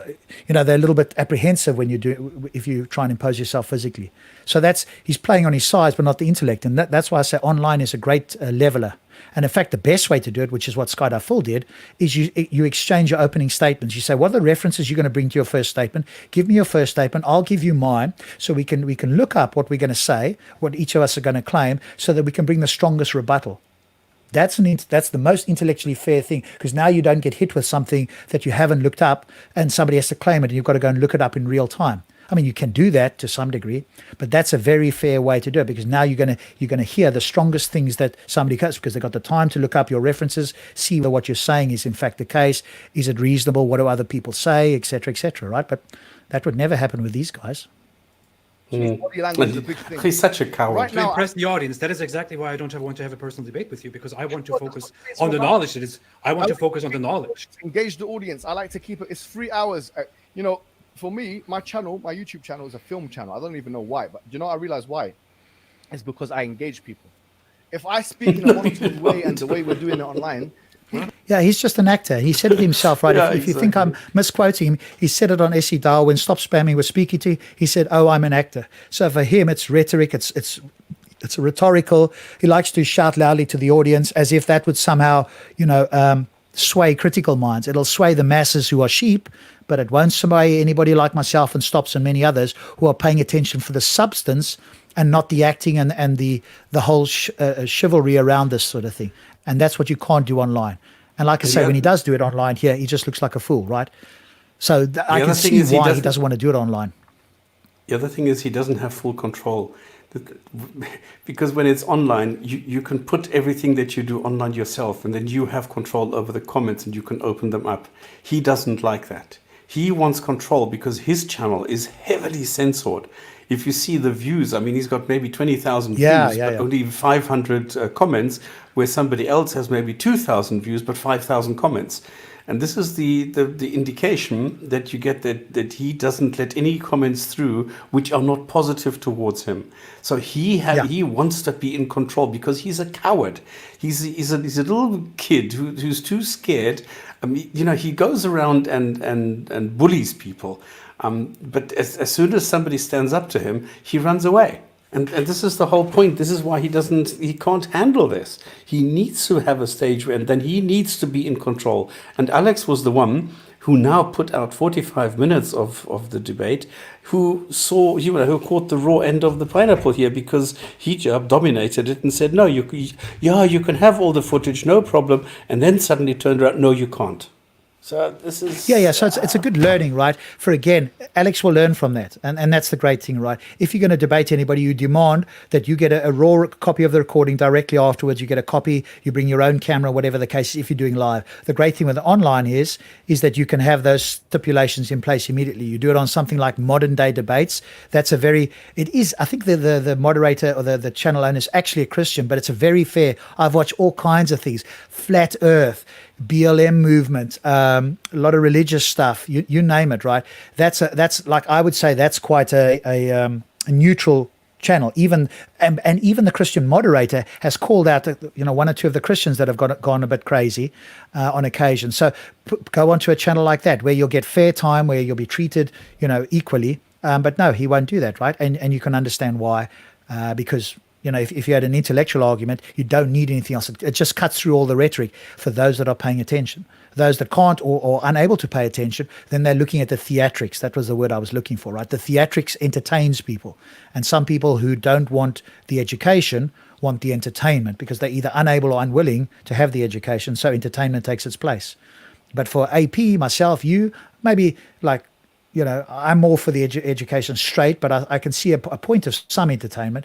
But I think in his case, it's mostly about the theatrics and not about the substance. And you can do that in face-to-face a lot better than you can online. So that's why it doesn't suit him. We're not monitoring. Okay, I will so not be in a monitoring. debate like the David Wood debate that I done, that's gone 2 million views, and people watch it to the end, man. 3 hours. This will get 1 million. This will get 1 million views. Like when I'm on stage with the David Woods, I'm engaging. This is me. I'm putting my soul into it, my passion into it, my body language into it. If we have a debate, Yeah, none of that is none of that. act. Yeah, none of that has got any value in the debate if you're actually paying attention to the substance. But he Exactly. does realize that he has a gullible and ignorant audience, and so they can't really follow the intellectual part of a debate much, and so they like the theatrics. Here's their man, their gladiator, right? But if they paid attention to what he actually said, there's nothing in there. It's kind of vacuous. So that's why he's got to make up for that with this theatrics, with his passion and all that sort of stuff, because there's no substance, so replace it with passion and theatrics. Well, that's fine for the gullible minds, but it doesn't work for the rest of us. We just cut through all of that and go, where's your evidence? Where is the claim? Where do you base that claim on? And we've done some of that tonight, and people can go back and rewatch it. And that's how you deconstruct this, right? And then you just get through all of this sort of stuff. But the people on his side of the fence, they love this, man. Yeah, this guy's a gladiator. He's a champion because he can speak loudly and he can, use his body. But if you ask them, what did he say that was substantial? Don't know, but it sounded really good. Don't know what he said, but it sounded good. And that tells you everything you need to know. It will have 1 million views. If I want a debate, I have to put everything in. Oh, really? Present. In fact, you can come on right now or present the most compelling thing you heard in this discussion, and we will discuss that. Go ahead. Let's see you put in the chat, or you can come online and say, hey, here's one of the things that I think Hijab said that was incredibly substantial, and you guys don't have a response, or I think that there's no response out there, whatever you think about this. So go ahead and present what what you are you think is the doing? strongest thing. Come on, how can you expect that? All I'm going to demonstrate is that claim is vacuous. That's all Of it course is. it is. Let's carry on. You get it?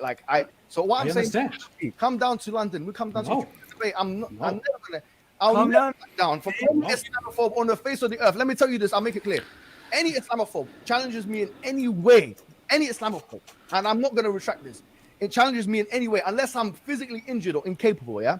If they challenge me conversationally, physically in the ring, on the stage, Oqsum billah, I'm there. I get knocked out, I'm there. But I won't do it online, because that's where I'll be really fact-checked. That's where I'm at my weakest. That's where I can't present particularly good arguments. And all the rest of this theatrics makes me look like a fool online. So that's the place I won't go. I'll only go to the places where I think I can get some advantage, not because of my intellectual prowess, because of my theatrics. Okay, thank you. We understand.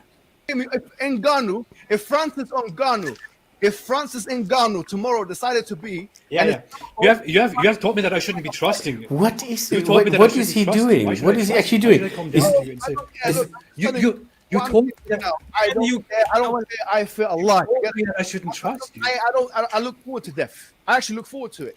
If it wasn't for my mum and my sister, my family and so on, I have to look forward Didn't to you tell me that I shouldn't trust you? actually died. You get it? Rob, It's just pause a second. test- What is this guy doing? Is he giving you meals from the KFC or something? I don't understand what he is constantly saying. Why is he shouting out all these names? What is the relevance of giving you some arbitrary names that nobody knows? What is it? Why is he trying to impress people with names? It does not make sense. Does it make sense to a Muslim that if he shouts out some names, this must be wonderful, this must be great because he knows some names? These could be happy burgers from KFC. Who cares? Why does he do that? The point he's trying to make, Stops, I'm is a that super he's Muslim ready to debate. take... Oh, God. No. The point he's attempting to make is that he's ready for all comers except for online, where the playing field is even.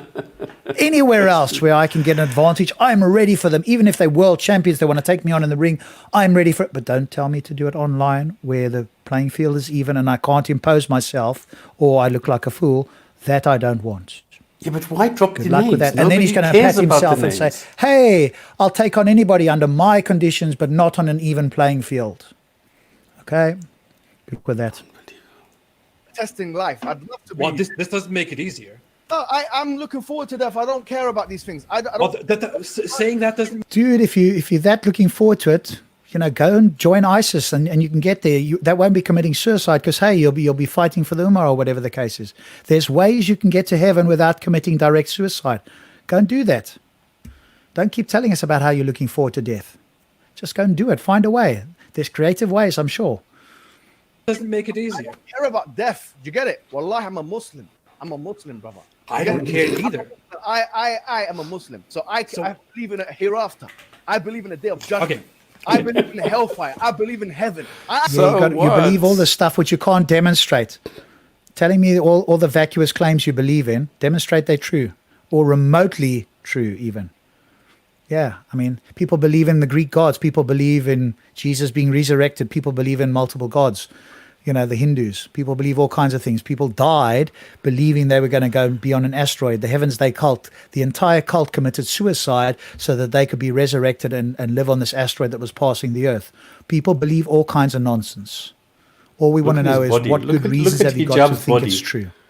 Look at his expression on his face. Look at his This hands. is theatrics. And you see, this is the sort of theatrics, right? And because it's online, he just looks like a bit of a lunatic here. Now, if he was doing this in a debate or a speaker's corner, it kind of looks imposing and the people watching think, oh, look at this. But here, he just looks like a bit of a fool, right?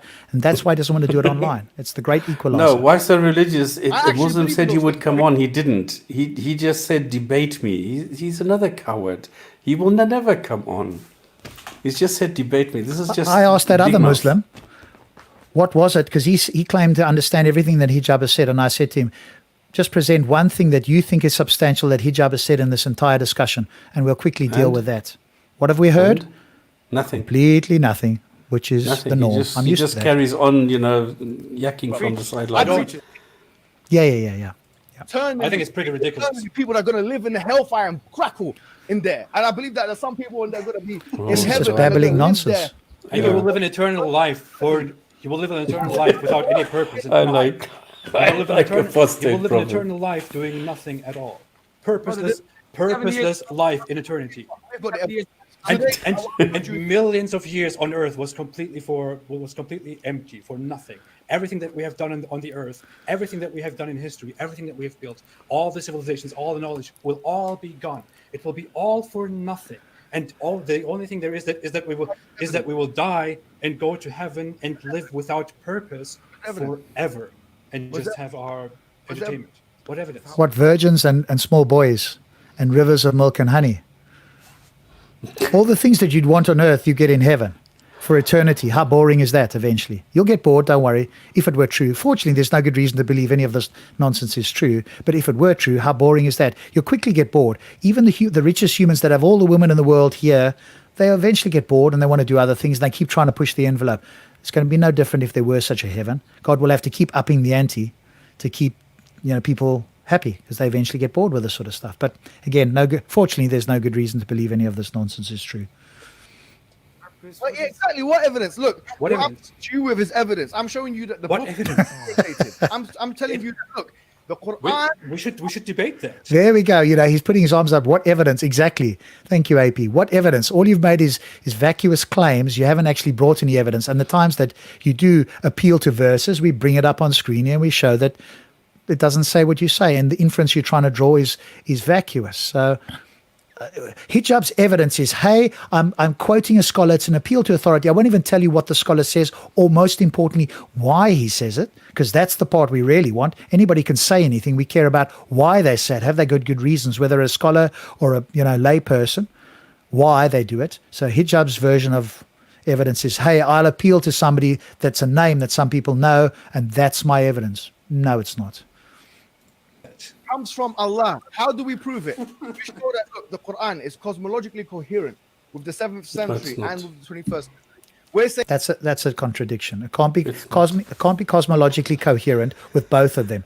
Either it works with what they believe at the time, or it works today. It can't be both. What he really means, and again, of course, he's tripping up words because he can't articulate himself clearly. What he really means is, hey, people believed, or you can take interpretations of the Quran to mean this and that. Well, if you read the Quran straightforwardly, it says the earth is flat. Now, if you want to try and massage out of that there's some sort of spherical earth in there, well, good luck with that. But the fact that people have different interpretations says nothing about whether any of them are true. So that's what he really means. It's not the Quran. The Quran is supposed to be able to give you a clear message or give you allegorical messages. And as we read, you shouldn't be trying to interpret allegorical messages because only Allah knows them. we're saying it has no contradiction. We're saying it's preserved. I'm willing to defend these positions right now. I don't need to go nowhere. Well, do it now. Defend them now with actual evidence or actual good reasons. Try it. Just try it. I know it's a new thing for you. You haven't done it before, but give it a go. It's like going to the gym. The more you practice, the better, well, potentially the better you get. Unless you keep picking up, very light weights and doing 50 reps and walking out. That probably won't get you very far. I would love to have a debate with you on this I'm saying topic. that the Quran has no contradiction. We're not debating. This is not a debate. This I is know. not how a debate works. I'm having a conversation. You're throwing things at me. I'm saying, look, I'm happy for whatever. I'm throwing things at you. Well, that's part of a debate. He's saying, hey, give us some evidence. I'm calm, dude. You haven't seen me uncalm. If I wasn't calm, you'd know about it. I'm calm. I'm being passionate here. It's not okay for me to be passionate, is it? It's okay for your man to be passionate here and sound like a bit of a lunatic when he doesn't want to debate online because he wants to use his imposing authority or his theatrics because he doesn't have an intellectual argument or a weak one at best. But it's okay for him to be passionate. Dude, you haven't seen me be unhappy or emotional.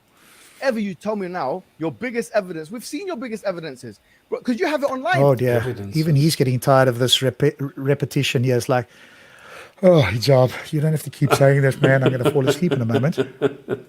You said you got 100 reasons why you're not. Number one is because the earth is flat. I want you to stand before me and let me speak and then answer to me. Pardon? I want- the earth is flat. I said the Quran says you kawiru layla an nahar. I want you. So I how want you to. I want you to. We should do the stops. Yeah, I want you do to it stand later. there. I want you to stand there and listen to me for 15 minutes to my biggest evidence or to my 3 biggest pieces of evidence. And I want you to respond to me for 15 minutes. You said it online. No, I have not. No, I have not. That's not true. I haven't said that. That's not true. You said That's not 100 my How would biggest you know evidence. that? Islam is not. Why not to be a Muslim? Yeah, you have a video like that. No, I have not. Sorry, you wanted to say something there?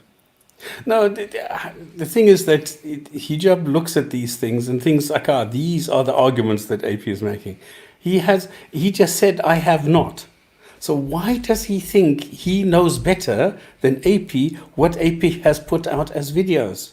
He does not know. So why does he still argue about these things? I don't understand it. Why is he being stupid? Everybody can see that he is out of his depth. He doesn't know what he's doing. He doesn't know what he's saying. All he's doing is arguing. And now he's even telling AP he knows better than AP what videos he's made. That's crazy.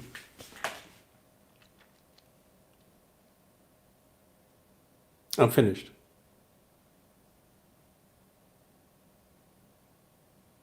What's happening now? Rob, are you still there?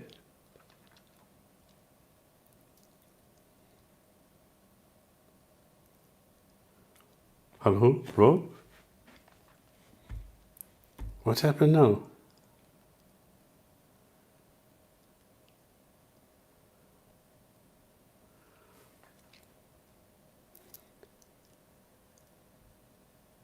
You do. You say you count down. You're counting down the video. No. No, I don't. I have a video called 10 Reasons to Reject Islam, for example. But that is not about rejecting Islam theologically. It's not about science. And at the end, you said that number one is because the Earth is flat. That is 60 scientific mistakes. That is specifically about the 60 scientific mistakes of. Look at the happy couple here. They're woken up. Hijab said something. Rob, you're on mute, by the way. Oh, sorry, I don't know how that happened. Sorry. Yeah, I don't know why these two are laughing. I mean, the straightforward reading of the Quran does show that the earth is flat. And if you want to claim it's spherical around, please go and show us a verse. Hijab tried to quote a verse, and we showed that there in no way can you infer that the earth is round from that. And the much more straightforward reading is that you can infer that it's flat. Or in fact, even worse than that, you can't infer what the earth's shape is from 39:5, I think was the verse that he quoted. Surah 39 verse 5. You cannot infer what the shape of the earth is there. And in other places in the Quran, it talks about it being laid out like a table or flat like a carpet. And we've been through all of that, right? So, Well, it's the Dahaha. Yeah, you've done plenty of videos. So, I mean, these are old things anyway.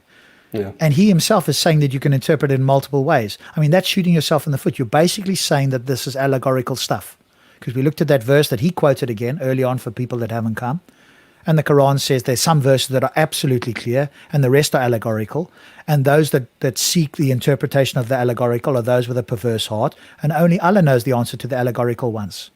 So if it's not absolutely clear, then it must be allegorical. And if you're claiming that, then you've actually got a perverse heart. So that verse was actually, I'm going to go back on that verse again, and I'm going to ask Muslims again on this, based on what Hijab said, because he quoted the verse. We didn't quote it for him. He did it.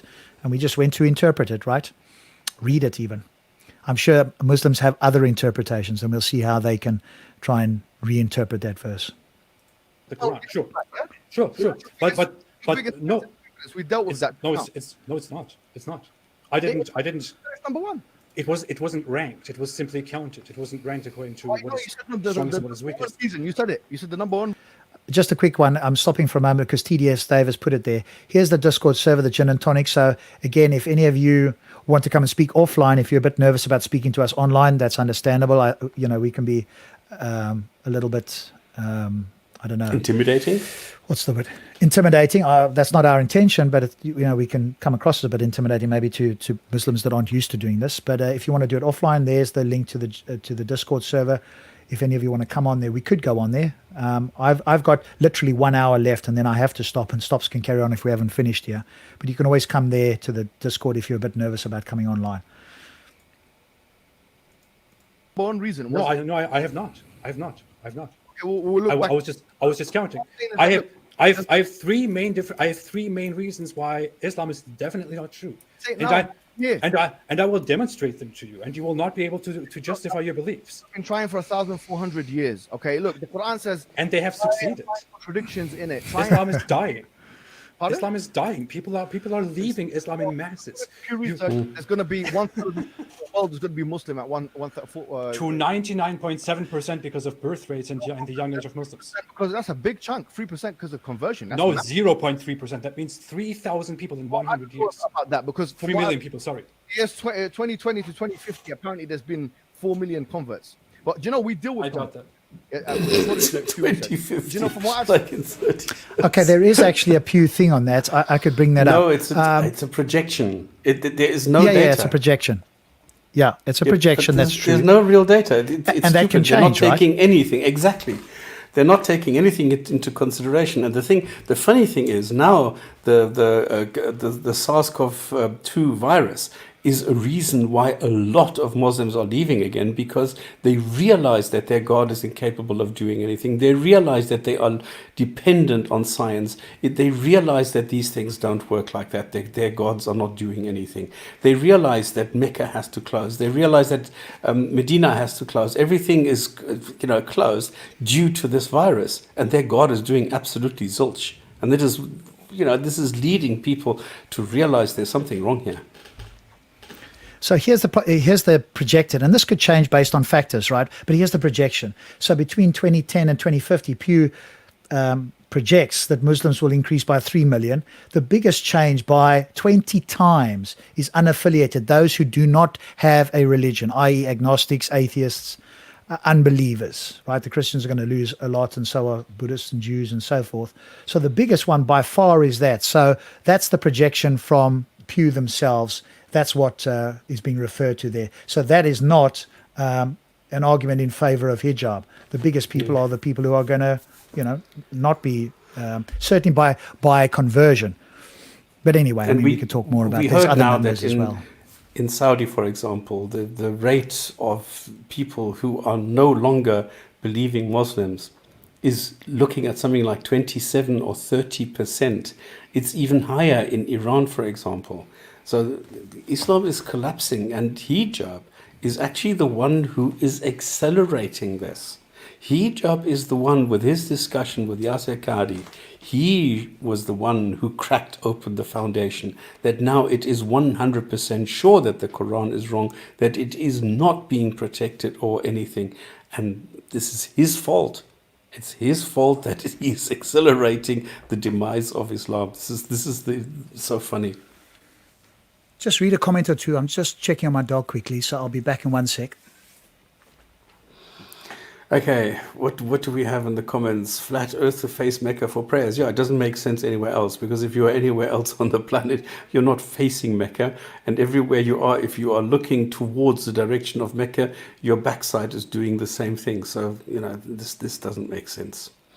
It should be reclassified as a political ideology, because there is no distinction between religion and the political side. In other words, the living together of people. So absolutely, and this is my thing. I don't go after Muslims. I don't normally criticize Muslims unless they're idiots like this hijab guy. But the thing is that if a Muslim needs a God, well, so be it. Why should I care? It's only when people interfere, when they start lying and deceiving others, that's when I get a little bit angry. There's a guy called, and this is a quote that Michelle Obama brought up and brought to my attention. There's a guy who said, if there is something wrong, listen, we need to do something about it. And this is the problem that I have. There's something very, very wrong with Islam, and we need to do something about it. And if Muslims are not prepared to do it, well, I'm sorry, then we need to show them that there is something wrong here. So, spiritual. Anyway, I've got an honest question. I'm sorry, I don't believe you. I don't believe you. It's the same with hijab. Hijab is a I don't know, habitual liar. He lies all the time. So I don't know why you suddenly say, I've got an honest question, and then after you've been spouting nonsense all the time. It doesn't work like that. So I don't see anyone taking Aqidah. Just because you guys are obsessed with, doesn't mind, we take our faith from him. Your faith from hijab, we just take it from Allah and his prophecy. Okay, but there's... The thing is, I can ask just one question and you can't answer it.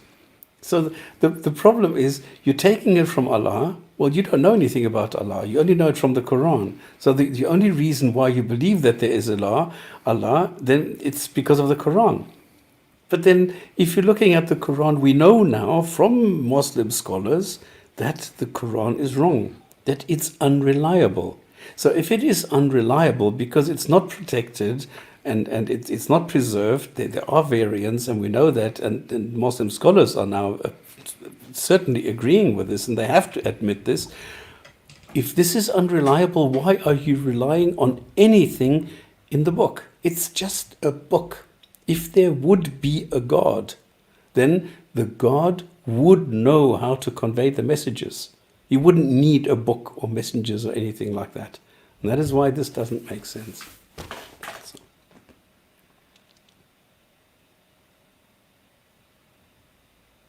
Why doesn't he live in Mecca and kiss the black stone every day like a good pagan?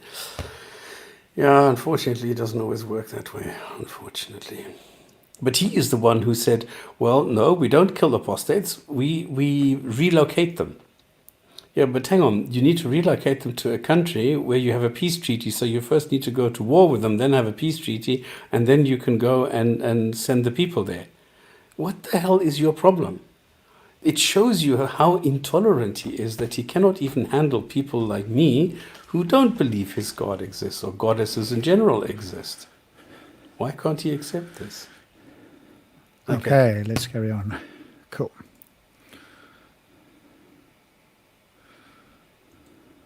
I remember AP making a joke about real Muslim dying.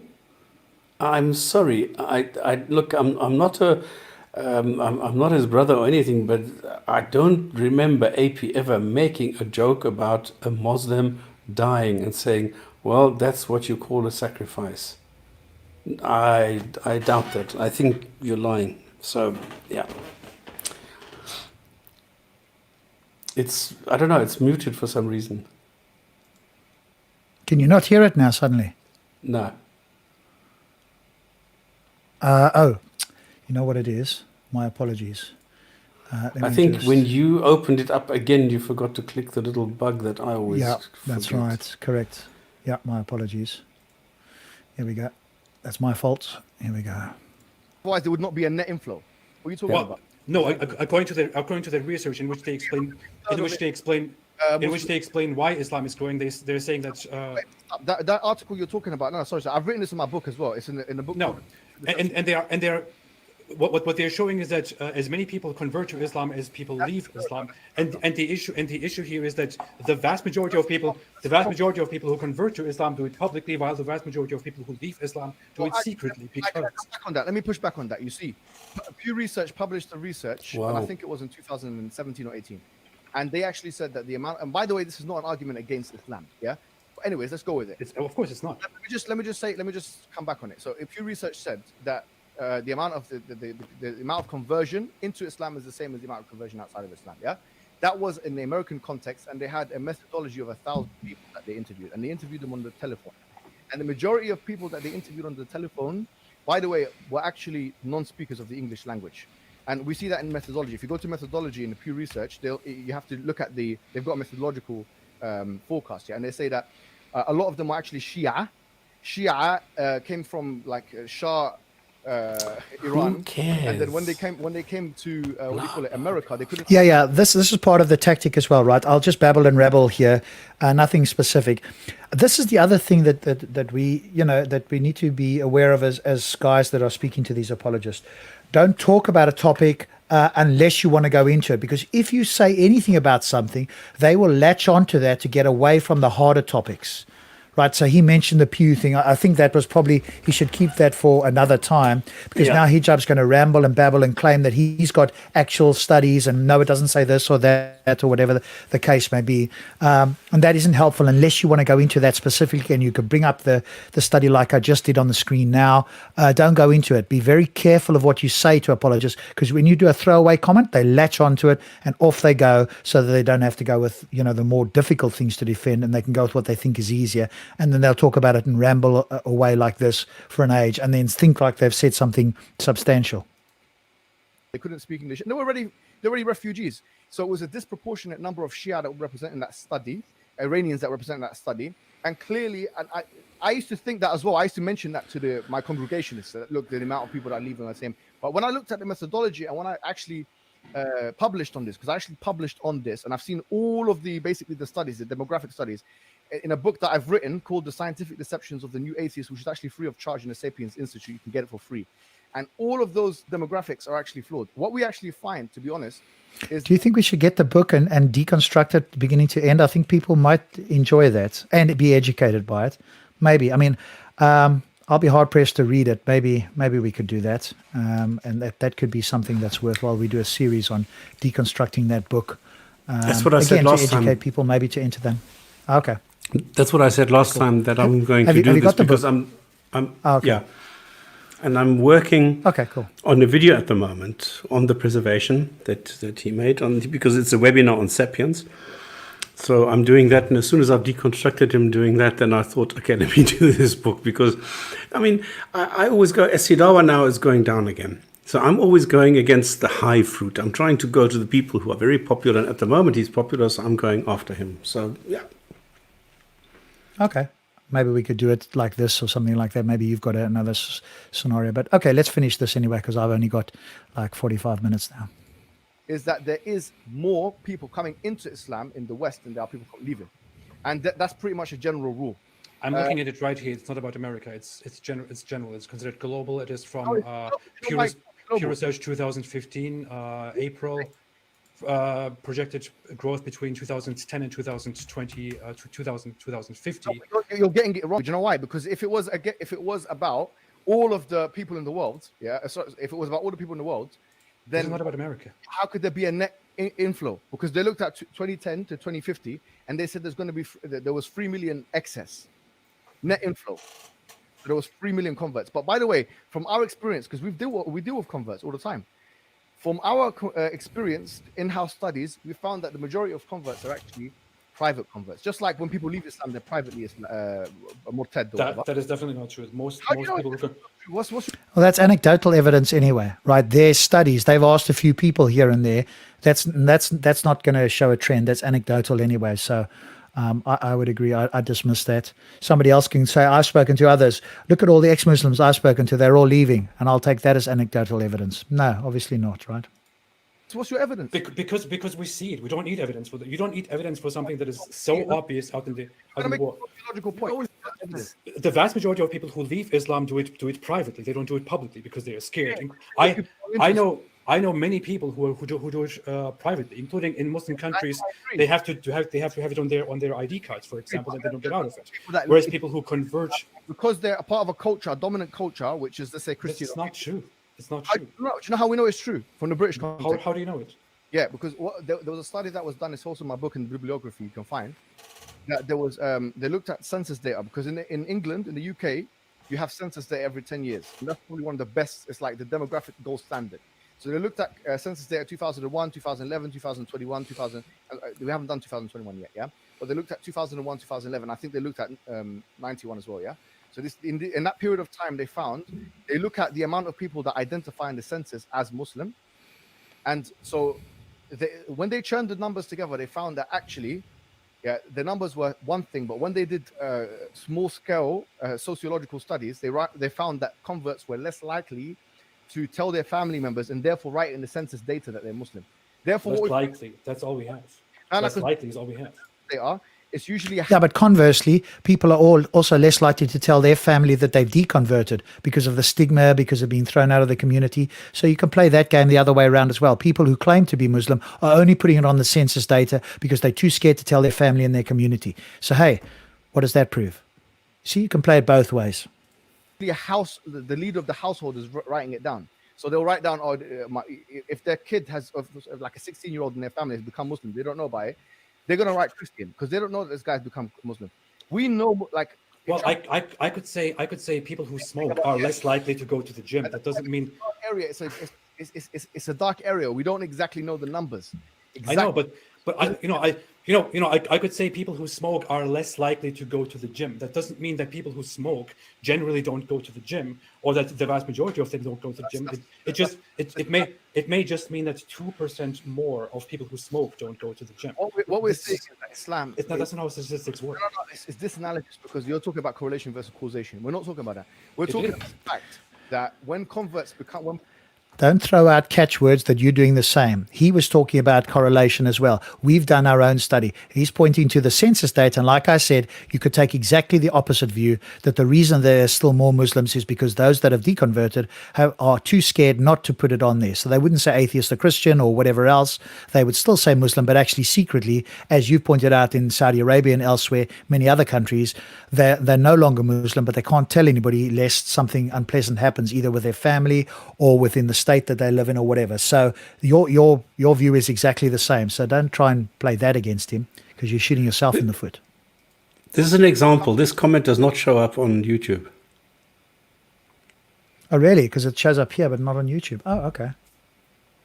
This is exactly what I'm talking about. How does it get onto here, but not onto YouTube then? That's a good question, isn't it? Okay. It gets typed, but then it gets removed from YouTube, but not from here. So it's as you type it, it gets analyzed, and then it gets removed from YouTube, but doesn't get removed here. So maybe that happens afterwards, and this thing picks up all the comments before YouTube can censor it. Okay. Yeah. Yeah, it's a shame. Maybe we should find a way where we can have these comments scrolling through so people can see all the comments, and because we're not censoring any comments. Whatever, Yeah, if something doesn't Geico show is up, looking at it's this. only because of YouTube. Sorry? They're looking at this. What are they looking at? This function. Oh, okay. Okay. Become Muslim, they're also quiet about it. Just like when they leave Islam, they're quiet about it. Well, we don't have any substantial evidence for that. Pardon? We don't have any substantial evidence for that. I Yeah, told you before there is good evidence from. no good evidence. I can refer to my book for that, if you like. Fine. Let's How do we know that your book is good evidence? And we'll go and deconstruct that most probably at some point, and it stops you will as well. And like I said, we can play it both ways. So we'll see whether you've got some sort of bias and whether there's a counter to your thing, and then very likely there is. So again, pointing out that you've written a book doesn't tell me anything other than you claim to have put some words on paper. What we want is the arguments. Yep. And the actual evidence you can put on screen. I put one thing on screen here. I mean, there's other things you can put out there. But your claim that it's likely that people have converted into Islam and don't want to tell people, it's just as likely, if not more so, that people who have deconverted are not prepared to tell people. So there we go. let's leave it. Let's leave it that way. As far Oh, but before we leave it, I just want to say something, okay? I would like to reiterate the one thing. I challenged you to. I challenged you to discuss. Topic audience of Muslim people. This is one of the big. This is where he needs to take off his headphones, right? If he wants to finish, something, because Hijab will continue to interrupt. You've got to take your headphones off, speak quite loudly, unless you're going to be muted, so that you can get your point across. Otherwise, the constant interruptions can throw you off your thought pattern. The biggest YouTubers, Muslim YouTubers on the net. You're not going to get an opportunity like this again, believe me. Who the fuck cares? Believe me, Adam Saleh, am I wrong? You're one of the biggest Muslim. The biggest podcast, the biggest Muslim podcast in the world. We have most of our viewers are Muslim, and in this podcast we. Wow, really? But you don't know anything about Muslim. That's like me having the biggest cosmological podcast in the world, and I'm not a cosmologist, right? He himself said it, by the way. We're not saying this. If you go back to part 1 of the video, if you've watched this yourself, he admits that he's pretty clueless. He doesn't know anything about Islam. He's ignorant on Islam. So he's got one of the biggest channels on Islam, apparently, but he knows nothing about it. I would expect a channel to be well-versed in it if they're a big channel. So that's funny. Maybe I'll make the biggest, like I say, cosmological channel, the biggest comic channel, and I've never read a comic. And who actually cares? Look. I just want to say to this spiritual guy there, if someone like X, Y, or Z said something, why the fuck don't you use your brain? Use your own brain. Don't be a sheep. Don't follow what anybody else says. Go and look at the Quran, what it says, compare it to reality, then you've achieved something. Not reading what somebody else says, what it says in the Quran and what somebody else says. Go and use your brain. My goodness. Sorry. Yeah, but it's like we've always said, Stops. A lot of Muslims, not all, but a lot of them, at least from our experience, are taught what to think and not how to think. They're taught to memorize the Quran. The questions, they're taught not to ask too many difficult questions, and they're told to, just carry on. It's all fine. And imams, and we've had reports of this by actual Muslims saying to us, hey, we go to the Quran, we've asked questions, and the imam says, don't ask. That's a difficult question. Don't ask that. You shouldn't be asking questions like that. And even the Quran, as we read earlier today, said, hey, if something is ambiguous, if you're going to ask about an ambiguous verse, you really shouldn't be doing that, because that's potentially has perversion in your heart. And only Allah knows the true meaning of ambiguous verses anyway. So you can see why that's the case, right? The critical thinking is not taught by Muslims. Why? Because I think people probably realized in the 7th century that if that were the case, they just wouldn't have got off the ground. And it's the same today, right? They try and ban things, but because people have access to the internet, to books, etc., they read non-Muslim books, be it Christians or atheists or whoever. They see things they've never heard of or seen. It makes sense. They then actually go and look at the book themselves without trying to, take some other meaning and go, hey, is that more reasonable? And that's how people are deconverting, a lot of them. Yeah. Muslim podcast. Yeah, I would like to reiterate what I said before. I think it would be a unique thing. I think it would be a unique thing for the biggest ex-Muslim influencer and the biggest Muslim apologist of our time to come together and to actually have a debate on the topic. Is Islam? the truth. Not He- this. I said ex-Muslim. He's not an ex-Muslim. For the biggest ex-Muslim and the biggest Muslim apologists to come together and to have a debate on whether Islam is the truth. Face to face. What I'm saying to you, look. Who did he can't say was the shut biggest up. ex-Muslim? I don't know. Who's the biggest ex-Muslim? I didn't hear who he said there. I also didn't hear. If somebody in the chat can just say, I don't want to rewind it now. It's otherwise it's long. But AP was suggesting there was some ex-Muslim with the biggest channel. Did you hear who he said it was? Clearly, Hijab is not going to do it, right? AP's pressing him again to have an online debate, and Hijab is going to find every excuse under the sun not to do so. Hijab just simply cannot shut up. And answer is right. You literally have to laugh in their face and call them names. And this is why Christian Prince is so successful, because this is exactly what he does. And that's why they go, he never runs out of people calling him. You potato. Of all due So respect, are you accepting the initial offer that you accepted, which is an online debate or not? I don't want to look. So the we reason have had a conversation. why- So you have no conversation here talking to me, but you have a conversation by having an online debate. No, what I'm saying to you is this: look, you have an opportunity. Your goal in life is to try and show people that Islam is false. You have an opportunity. With I will use that opportunity once you allow me to have a debate. You even want to postpone that. Listen, This isn't going nowhere. He already had. This He, isn't going nowhere. he already had his. At the end of the day, opportunity. you asked a bunch of questions. Mohammed Hijab answered a lot of your questions in a very. He He didn't. didn't answer anything. Exactly. You don't even know anything about Islam. You just said that at the beginning of our conversation. Exactly. And now he reminds them. what do you know about Islam? Exactly. You just openly said that you don't know anything about Islam just before we started. What are you talking about? Where are your credentials? He knows more. He He studied it. He has degree in it. I'd rather have someone who. I know. more I'm saying. degrees in this, right? Slim, I'm So- saying how can you judge this when you clearly said that you have no knowledge of Islam?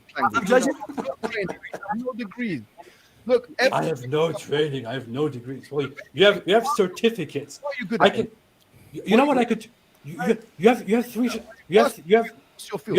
You have three certificates, right? I could go and I could. Of leaving Islam was a. I could pay $4,000 to get a certificate in Islamic studies, and then I would be qualified to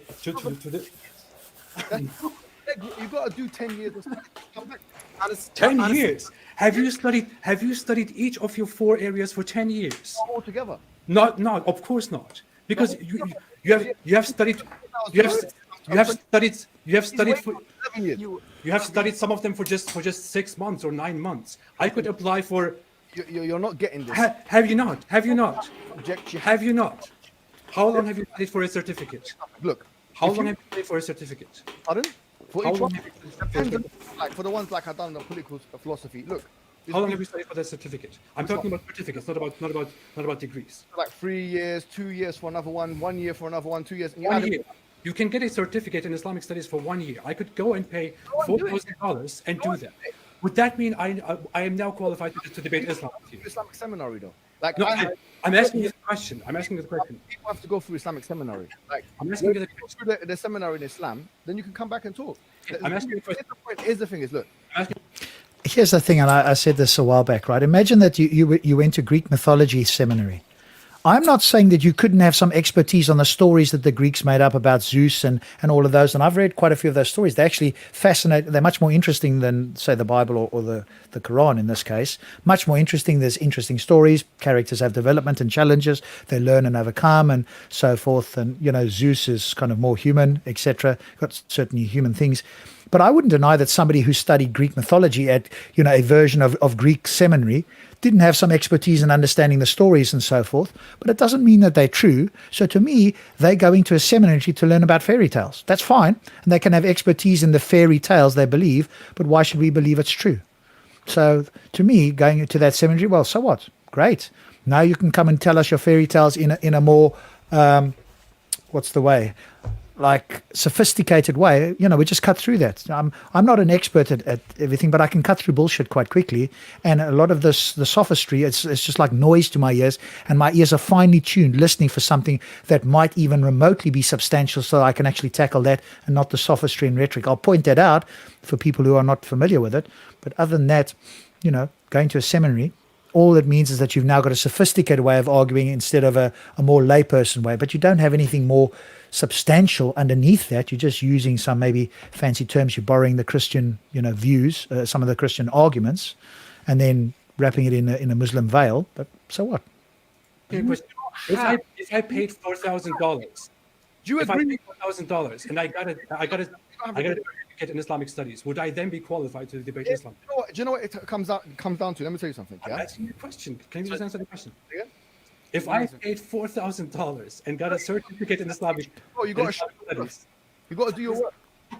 Go and do the. What are you laughing at? What are you laughing you at? have certificates that you got in 1 year because that's how a certificate works.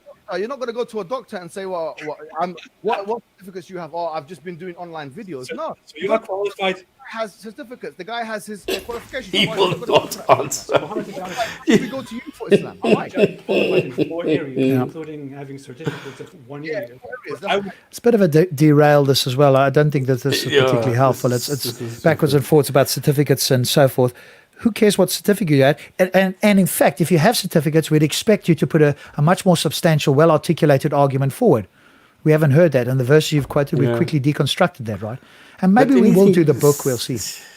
Yeah, It's a lot of energy to do, but maybe we could do online. So we read something and then come online and go through it step by step and show you how bad it is. And I'm presupposing it's bad. Now maybe it's good, and I'll have to admit that.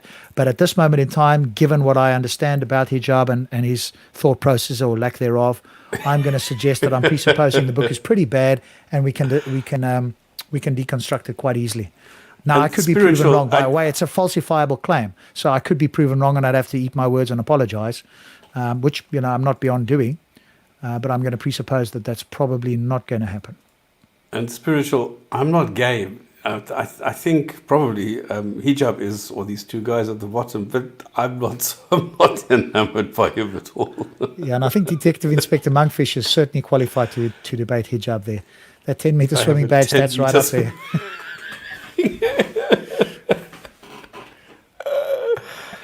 I would not be qualified in Islamic studies by getting a certificate. I could talk about political stuff if I want. I could talk about history if I want. I could talk about comparative You religion if I don't even understand freedom of speech. You don't understand. Thank you. That's a good point. You don't understand something. You can talk about, in other words, words can come out of your mouth in sequential order, but that doesn't mean that they're substantial. So yes, you can talk, you can open your mouth. Anybody can do that. That doesn't mean that what you say is substantial or likely to be true. So, all you're saying is you can talk. Yeah, we've noticed that you can talk a lot. You don't listen very well, and you don't talk very articulately, and you certainly don't put forward anything substantial. But sure, you can talk. Can't argue with that. Moral philosophy. Why? Because I've been through processes. You haven't. You have the poorest understanding of moral philosophy that I've seen in my life. According to a layman. Do you get it? You're a layman. I will. It doesn't matter whether I'm a layman or not. I will never study philosophy. You have a misunderstanding of Islam. Is he a professional or what? I don't care what you prescribe for me. Yeah, I'm going to tell you what you should prescribe for me. You gotta say, look, I don't care what you prescribe, but I'm going to tell you what you should prescribe. Oh dear. Oh dear, oh dear. And now Adam here has suddenly woken up for a moment there to say something. layman. I would just like to ask a very brief question, Mohammed Hijab. A very brief question. Can I ask you a very brief You're question? not ready for this because you know what? Here's the reality of Can I this. ask you a very brief question? You're on the public or you've asked me. You think I've allowed you to ask me all the Do questions. you think that because I'm an atheist who doesn't believe in God, I can do you answer. think because I'm an atheist who doesn't believe in God, that means I have no morals? And Okay, do let me you answer think- the question. You Let me have no morals by ripping You up ripped up the Quran. Yeah, that's what I'm saying. Yeah, you just, what, You- where's the you- moral you- there? I'm sorry for people like you. Oh dear. The cheerleading squad is piped up here for a moment, huh? Leave it to the big boy. You guys sit quietly there and just listen, because I don't think you would know the difference with an argument one way or the other. So just sit quietly and listen. Maybe you'll learn something, maybe not.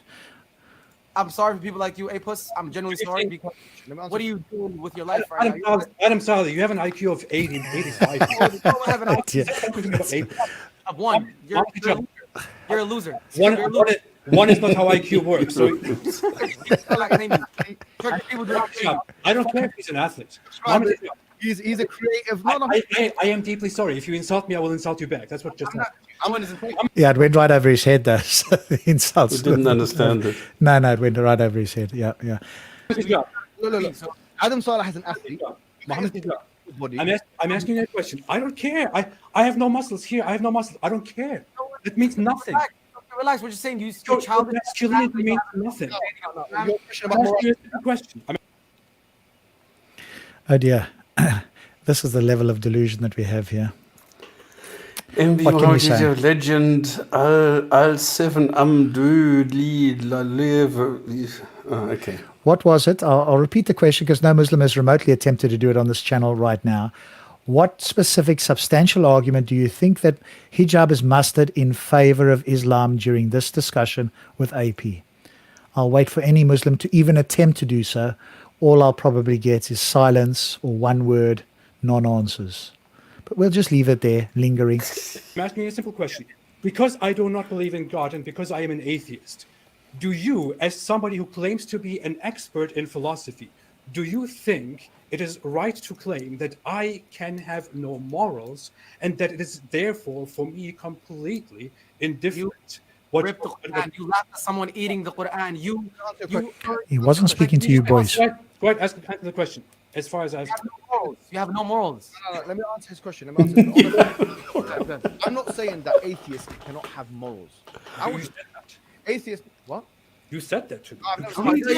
He just said no. He just said he doesn't believe that. No, hold on. Let me tell you my answer. Can I Okay, answer? go ahead, answer.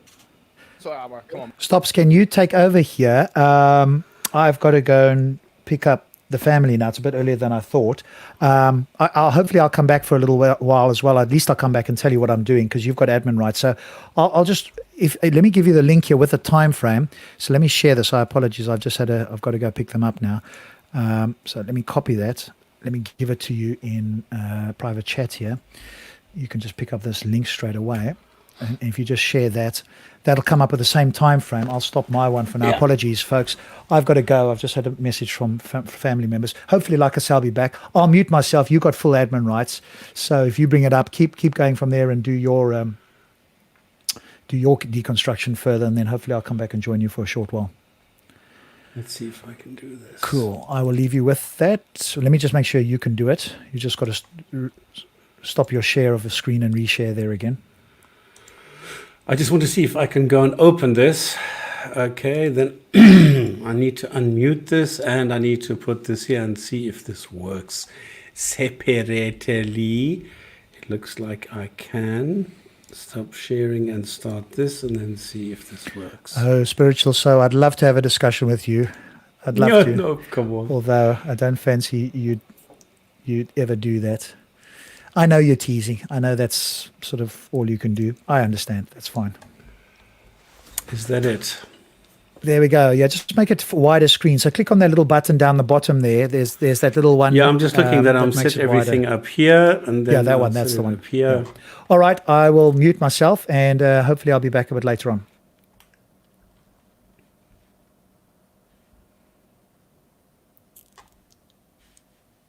Okay, the problem is I can't see the normal comments now. Okay, who's the other guy? By the way, it's me. Right, let's go take a look what we have. Let's continue. I'm not saying that atheists, that's never been what I said. I've never said that. I'm very careful with my articulations. Sure. I never say that atheists cannot have morals. What I will say is that an atheist cannot have a claim to objective morality, which is different. So I'm saying this. On an atheistic worldview, yeah, you can't tell me anything morally. You can't tell me you should do this and you shouldn't do this. Why? Because on atheism, you have no mechanism which anchors morality. The expert. I've done the work. You haven't. That's the difference.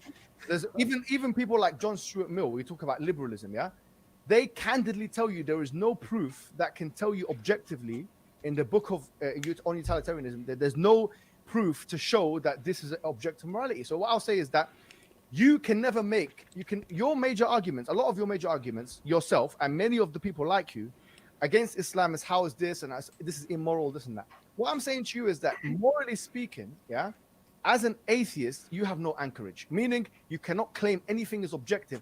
Otherwise, I'll say to you, look, give me your mechanism, because you're on the record of saying that bestiality is okay. You're on the record of saying that I have never said that. I have never said that bestiality is okay. I've never even talked. I need to just clarify something here. Number one, he doesn't define morality, he doesn't define objective, he doesn't define anything. He's just throwing stuff out there. Now, number one, objective morality does not exist, okay? So you can't just throw something out, you don't have this if it doesn't exist. So this is stupid. The second thing is, if I look at morality, the morality of an atheist, of a non-believer, is on a much higher level than that of a Muslim. Much, much higher. Because number one, I do things that are beneficial for mankind without expecting a reward. And I don't do things because I'm scared of punishment. I do them because it's beneficial for the people, for the tribe, for mankind in general. So my level of morality is much higher than that of a Muslim. In addition of which, a Muslim must accept incest as something good. A Muslim must accept rape, wife beating, inequality, child abuse. All that is something from a moral point of view that a Muslim must admit is good for them because it's in the Quran. And there's no way that you can say anything else about that because it is in the Quran. And if you're a Sunni Muslim, it's in the Sunnah, it's even worse. So this discussion about morality is sickening, especially if it comes from Muslims. Not about yourself. It's okay, you said. Incest is okay.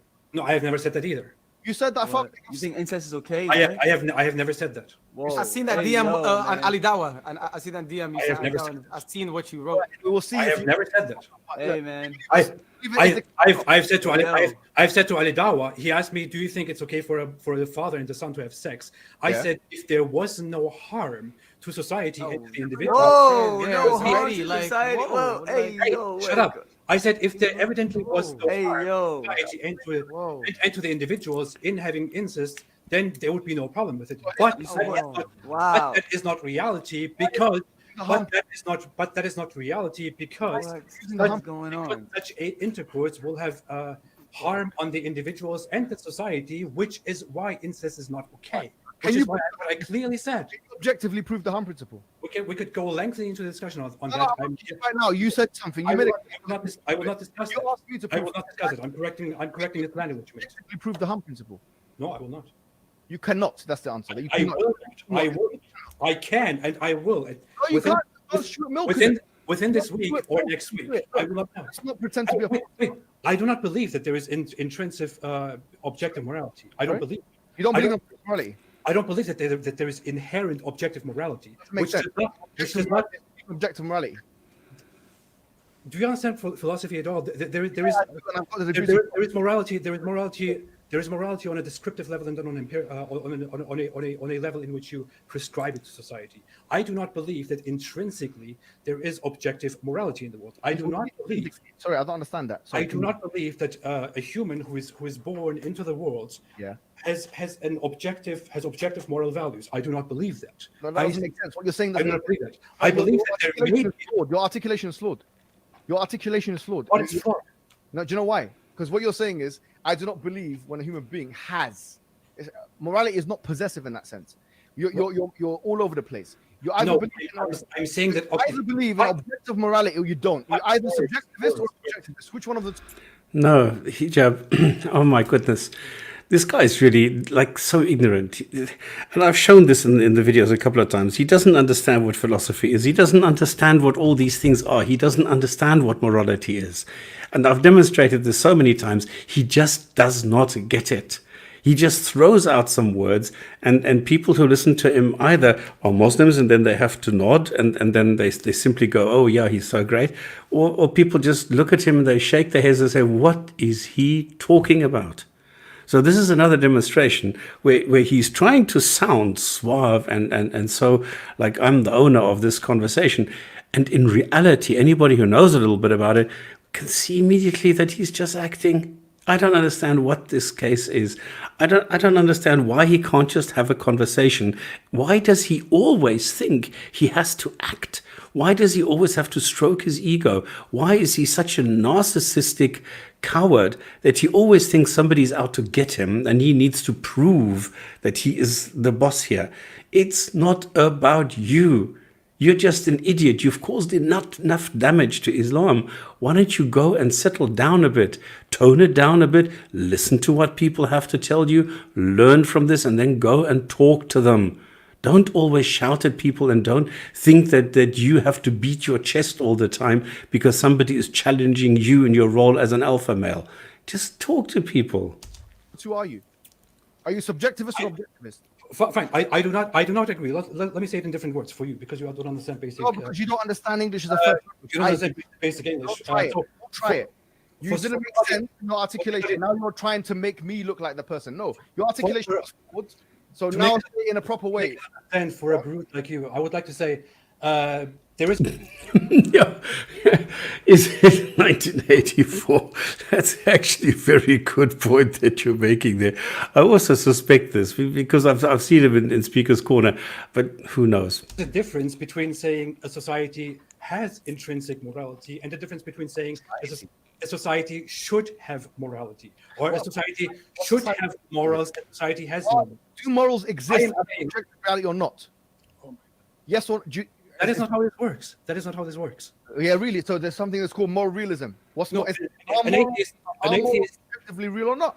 Are they real or not? Are they? a person can have objective moral values, subjective moral values, relative moral values, and moral. Are they objective or subjective? What? In your view? What? He just said this doesn't exist. My question to you is so simple. Like, What? my question to you is: morality, is it objective or not? Are there such a thing as objective moral? I don't think so. So okay, good. So and therefore, all of your moral arguments have collapsed against Islam. No, they have not. Ones, They have not. you've collapsed all your moral ones. No, they have not. Yeah, because anything that you say that's about not- Islam that's now, not how morality works. anything you say about Islam now morally doesn't make That's sense. not how morality. It's funny that I don't understand why he thinks this is logical. And Uncle Morty, this is a very good question. Why do people talk about afterlife but not before life? Excellent. Yeah. It works. Morality. That's not how morality works. You do not. Morality works. So you you have- believe it's objective. It's not true. It's not A objective. nihilist, for example, can be a nihilist insofar that he does not believe that there are natural moral values. Nihilism is not synonymous with objectivity. Right? What are you talking about? A nihilist may believe that there are no, Yeah, there are no moral values. They're not subjective. It's not synonymous. Nihilism is something which is. Of course, it's not. Yeah, Nihilism. so you're saying you're a subjectivist. If you're a subjectivist, I am not. you said you're not an objectivist. You must be a subjectivist. What are you then? Yeah, Hijab doesn't understand this. He doesn't understand that there's in between. For him, it's black and white. It's either heaven or it's hell. It's either this or either you're a Muslim or you're not. So for him, it's everything is a dichotomy. He doesn't understand that for somebody like me, I can say it is always wrong to torture a baby for pleasure. All right. So is that objective? I don't know. I think it is objective because objective doesn't mean anything except that most people will agree with that. So is it objectively wrong? Yes, I think so. But I don't go now and say everything else is now objective. I am more selective. I am more looking at a situation and then deciding on the morality of something. It's not that the speed of 100 always kills people. No. If you hit a person with 100, it kills you. If you're driving on the highway at 100, people are going to hoot at you because you're driving too slowly. So it's relative. There are some things that are absolute. In other words, on a highway in Germany, there's a minimum speed that you have to go, but everything else above that is up to you, and that is the way that it should be. No, stop pretending you. Stop Wait. Yeah, Mohsin Lada, exactly. Mohijab is good at building strawmen. That's all he does. That's all he has. He cannot do anything. He doesn't have the intellectual capability to go and construct a real argument and go and say something that makes sense over time where you can address this. And then no, he can only shout. He can only output this stuff like this. And then if he doesn't know any further, he will start singing or something. That's why he wants to go on stage. That's why he doesn't want these online debates, because he is totally lost if somebody has time to go and react to his nonsense. And that is why he doesn't like it. So, yeah. Did you just say if I'm not an objectivist, then I must be a subjectivist? Is that You have to be. If you don't believe in objective morality, what are you laughing at, So, man? So if I don't believe in objective morality, then I have to believe in subjective morality. Yeah, because either objective or subjective. You've got two choices. What's No, the third it's option? not. Go on. Thank you. I Bro, will go you're on. not even on I A will level. go on with that. Bro, I swear to God, wallahi, uqsum billah, you're not even a C grade A level. You're not even a C grade. If I was to mark your work, bro, you're not a C grade. Understanding of philosophy that I've encountered in my life. You're not on, bro, a year 10, year 11 in ethics can get a better understanding of it. I think a 16-year-old, a sharp 16-year-old will see that you don't know what you're talking about. Yeah. The funny thing is that a kid can outsmart Hijab because he really doesn't do much and he doesn't know much. It's so easy to refute him. I don't know why at the moment he is now the king of everything. Like for a while, it always seems to change. Like for a while it was tortoise, and then it was subur and things like that. And now suddenly it's Hijab. They're all so easy to refute. Now, what is the other option? You've got objective morality, subjective morality. What's the third one? 2,000 years of moral So philosophy. go and say it. What's the for third nothing. option? You've either got 2,000 years of moral you have no philosophy, all answer. for nothing, because you I've cannot. got objective morality, subjective morality. What's the other one? What What's is it? the other one? Do you think there is no other option besides objective Yeah, morality? yeah. I'm saying there's only it's either objective or subjective. What's the third one? So you think there is only objective Oh morality? my God. What's the third one? Just say What are you laughing at? That's not an answer, bro. I will make a video response to you because I think this will be You hilarious. don't make a video response. If it's not objective, it has to be subjective. No, it doesn't. You're gonna get laughed at. You know, cosmic skepticism guys, they're gonna laugh at you, bro. They're gonna associate with this idiot. With all due respect, you have not They can't. any level They can't. understanding of morality. I have just asked you. It's either I have objective or not. If it's not objective, it has to be subjective. There's No, no it's other not. option. What can it be? There's no crossover. There's no middle ground. It's either objective or not. That's why you got it all wrong. That's why your criticisms against Islam are flawed, because you don't even have a basic understanding of moral philosophy. You don't. So And you can't pretend you have to the Muslim viewers who don't understand philosophy very well. Bro, you don't know it. You have I want to say one thing. you No, don't know I'm saying to all those viewers who don't understand philosophy very well, I would like to say, so what Mohammed Hijab said about objective morality is, for example, completely wrong. Which is, Go on, give me the third option. if I don't believe in objective morality, for example, if I'm a believer who doesn't believe in objective morality, Yeah. that doesn't mean that I cannot have objective moral values. It can mean that my objective. You either believe in objective morality or you believe in subjective morality. There's no third option. What's the third option? You have just clearly said, when I asked you, you have What's just the clearly. third option? What is the third option? Stop laughing. Stop pretending.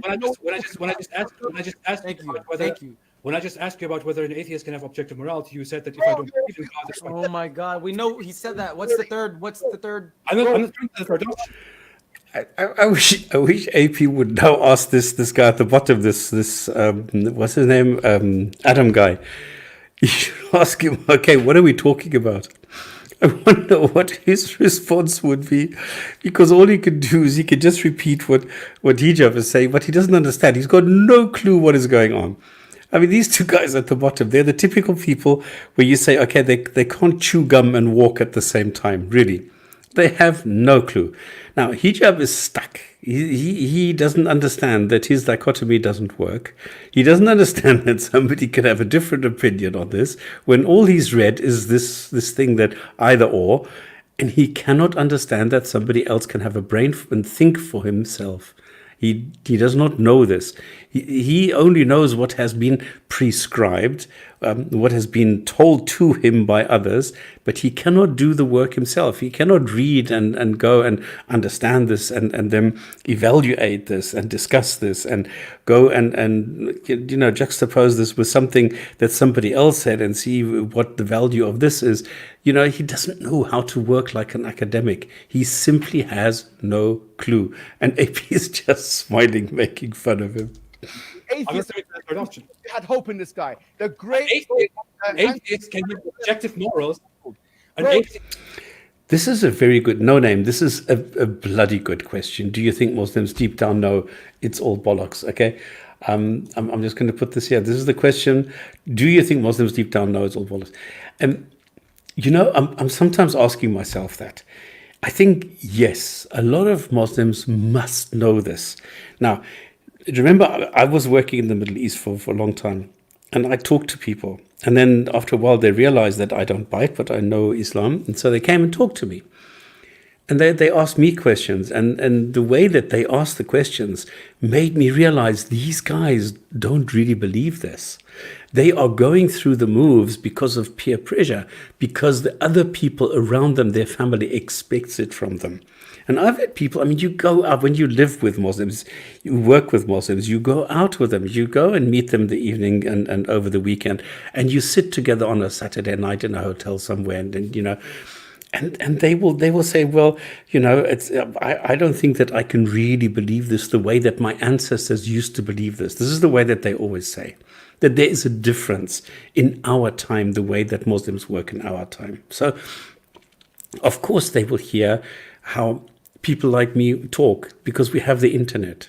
And this is why people like me will tell them, look, if you look at the claims, if you look at the Quran, and this is the claim, this is reality, and if I put them side by side, you can see the difference. And this is why I've had a lot of people come to me and say, listen, what you are doing is the right level of convincing people to look at facts. So they know this, they know there is something wrong. And now we have this earthquake, and we have this sudden inquisition where people are saying, yeah, but hang on, is it really true? And now, is the Quran protected? Has it been preserved? And all of a sudden you get Dr. Dan Brubaker, who comes and shows you the sentences. He shows you the words. He shows you the mistakes, the omissions, the additions, the corrections. And where entire sentences have been changed. And the sense, the meaning has, I don't know, it's the opposite. Like if you go, I remember I made a video, and I think this was like 8 years ago, where I showed the Tashkent Quran, and I showed a photo of the Tashkent Quran, and I showed a photo of today's Quran. I put them next to each other, and I showed that there is a mistake. The one says they were Muslims, the other one says, no, they were not Muslims. So that's the opposite. So we've known this for many years, and I think a lot of Muslims realize that. But they're not allowed to. And this is the problem. So, okay, if there are questions now, I can't follow all the time. Islam believes in all kinds of manners. This is correct. Without apostasy, Islam would not exist. This is also true. Hijab says Allah prays for Muhammad, but to whom does Allah pray? Well, there's a couple of sentences in the Quran where Allah says of another Allah that you need to obey him. So this is quite funny. Why do Abdul's kiss stones so different for Muslims to follow you? No, I don't like following. I don't like Muslims following me. No, I want to be challenged. I want to learn. I want to progress and so on. The black stone can erase your sin. Touch it, kiss it, lick it. Allah and Muhammad were just two gay guys in downtown Arabia. Of the time. Answer, you dirty dog. Oh, use kind of spirit. You believe in Islam, really? You will burn in hell. Yeah, we're all going to burn in hell. That's where the interesting people are. Are you still talking? Yeah, Islam's morality can't possibly be objective since different moral standards are applied to Muhammad and his followers. Yeah, of course, there is no such thing. And I don't know if people know Euthyphro's dilemma, because this is so true. Because either you believe gods because what they are saying is good, or you believe what gods are saying is good because it really is good. And this is the difference. And a lot of times people are following Islam or following a religion in spite of what science tells them, in spite of what reality tells them. And this is quite sad. Speakers Corner UK, you want to be challenged by takes MMA fights. I'm not Speakers Corner UK, and I don't believe in violence. I see you guys obsessed with Allah. No, I'm not. Allah doesn't exist, so I don't know how I can be obsessed with something that doesn't exist. So, what is this AP? The Apostate Prophet. This is what he's called. So I don't know. I'm going to ask Allah for a massage of my feet. Yeah, he doesn't do this. But lost the debate. He lost what debate? There's no debate. You still haven't answered my question. Why do you sound like a 70-year-old smoker? Because I am a 70-year-old smoker. I'm 76 and I'm an old smoker now. No, actually, I'm only 8. It's okay. Is this the same empty head that live I visited 2 hours ago? with too loud noise. I don't know. Let's take the Quran and invert all the verses that apply to. Oh, goodness. Bro, what is the third morality apart from subject and objective? Can you answer it right now here? Yes, of course. I've just done it, you fool. Aren't you listening? I've just said, no, there is no absolute. And there is no object of subjective. It's a mixture. I just explained it to you in detail. My goodness, what happens in your brain? Islam virus or something. Allah is a Mr. McCarry to come down to Amsterdam for that debate. No, I'm here online. I don't need to go anywhere. It's the 21st century. We don't have to go somewhere to speak to people. We have telecommunications. So, yeah. All right, next one. Sorry. Why did that happen now? Ding, ding, ding, ding. What is your what? Who cares? I'm stop spamming or Fred or stops or whatever you want. Doesn't matter. An eighth an objective. Objective. There's no third option. An What is eighth, the third option? an eighth, Yes, there is a third option. You dodo. You're like a primitive guy who doesn't understand it. He only knows blue and red. And if somebody says no, there's mixtures of other colors. He says no, there's These not. may have objective morals that are What's the third option? may have objective morals that are not based on the belief in God, for example, which is That's a different discussion. You either believe in objective morality or subjective morality. You're saying there's a third option. What is the third option? I will say it to you. I will surprise you with that. There's no third option. You will There not. is a third There is no answer. Let's leave it by it. I asked you the question. Look, I was the one. With all due respect, Mohammed Hijab. look. Was I not the one? Allow me to teach. Was I not the one who asked you the question? Allow it. Was I not the one who asked you the question whether there are only three? Proof. Submit to the knowledge. Allow it. What I'm Was saying I not the one who asked you whether there are only two? Pardon? I was the one. I was the one who asked you whether you are. objective or subjective. What you got the third? Right, we're done. I asked you this question because I want to respond to your video. What's the third option? If it's not objective, it has to be subjective. I will not respond to you because I know how you. Well, why don't you answer the? You're not answering. He's answering all your questions. You're not answering his questions. He's not going to have a debate with me online. Empty head. That's the reason why. No, for the same reason that you're not going to have a debate with me online because you're scared. No, You know what? I don't think it's even going anywhere. I know. I think so. No, You haven't shown your abilities to be honest. I'm playing by my standards. You're playing by your standards. Whatever, I'm man. playing by my standards. I will take my discussions to my platform and respond to you. And people will laugh at you. You really have nothing to say, do you? You really have nothing to say. Because here's the thing: we talked about the science, and we realized. I challenge you to a debate on whether Islam is the truth, and you have been scared to debate one simple topic with me. No one.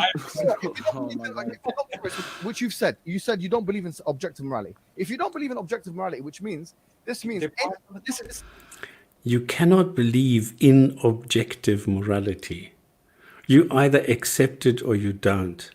You either say everything on this planet runs according to somebody's rules, or you say it doesn't. But you cannot believe in objective or subjective or whatever morality. That's nonsense. But he cannot handle that. And you can see why people are not taking him seriously. And nobody outside the Muslim community is taking hijab seriously. And this is why we are doing this here. This is why we're taking apart a video to show there is no substance here. He's just talking and talking, and that's it. You know what the implication is? The implication is this. The implication is any argument you make against Islam, which is moral, if you're asking about age of consent or... Pio, exactly. Did morality exist before Islam, the Abrahamic religions? Well, not the objective one, because they need their Quran for that. They need the Quran to tell them what to do. or apostasy or penal laws or anything you want to ask. From this day onwards, you have no right. That is ridiculous. That is ridiculous. That's why. You can't mean that my morality. It could mean that my morality is based on your morality. I could, for example, argue that morality is completely based on utilitarianism, for example, which is one example. Jeremy Bentham, who's the founding father of we're dropping names now. These individuals never said that it was objective. What? It doesn't depend on individuals. This is not how it works. Utilitarianism.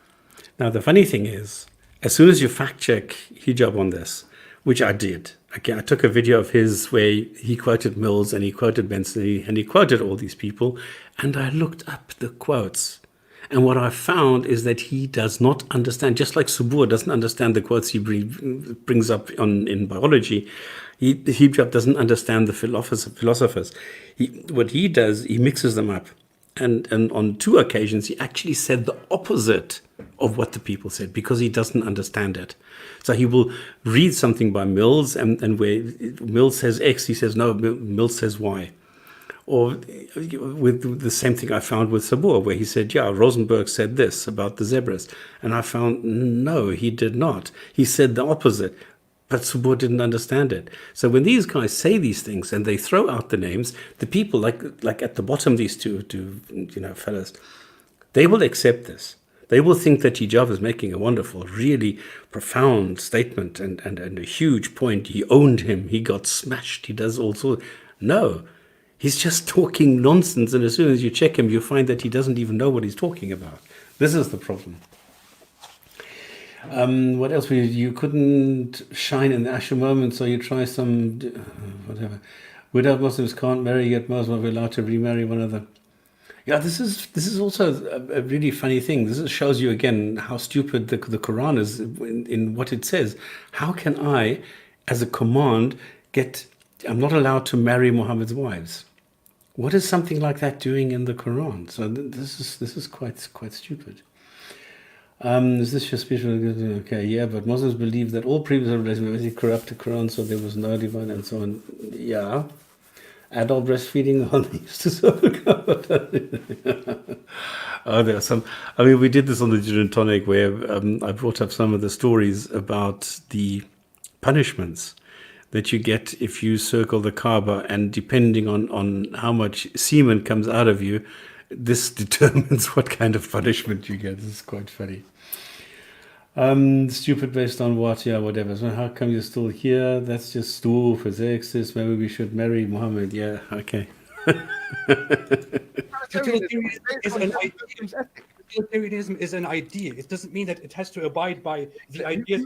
Who made the idea of utilitarianism? Who is the philosophical founding father of utilitarianism? They're still talking about the same philosophy nonsense. doesn't work in a way that if you have Who put forward utilitarianism? let me educate you. You can't, because I'm telling you, who is the founding father of utilitarianism? You can't even answer that. Is this another? Yeah, I love Have you read Jeremy Bentham's books? This is not a quiz. This is another thing. Honestly, have you read it? Is another, Who is Jeremy Bentham? is this another assertion that you're making? Jeremy Bentham. If you abide by a certain moral philosophy, Who is he? you have to agree with one Who is person. Jeremy Bentham? Who is he? Is what you're saying that if you abide by a moral philosophy, you have to agree with what one certain person who founded the philosophy or who has influenced it. I'm not that. What I'm saying is this: that is what you just no, implied. the definition. I can have a utilitarian. What's the definition of utilitarianism? I can have a utilitarian point of view while not abiding by certain. I'm asking you a basic question, man. What's Never the answers no question. You're not asking questions. what's the definition of utilitarianism? For The greatest number. it depends. For example, if a society decides that. Right. If a society decides that I'm answering your goddamn question. If a society decides that something is good, that something is better for society, to which they come as a result of the common consensus or due to new findings, then it means that this will be a law that society has agreed on, and this is utilitarianism. No, that's not a definition of utilitarianism. Utilitarianism is not defined like that by any moral or political philosopher.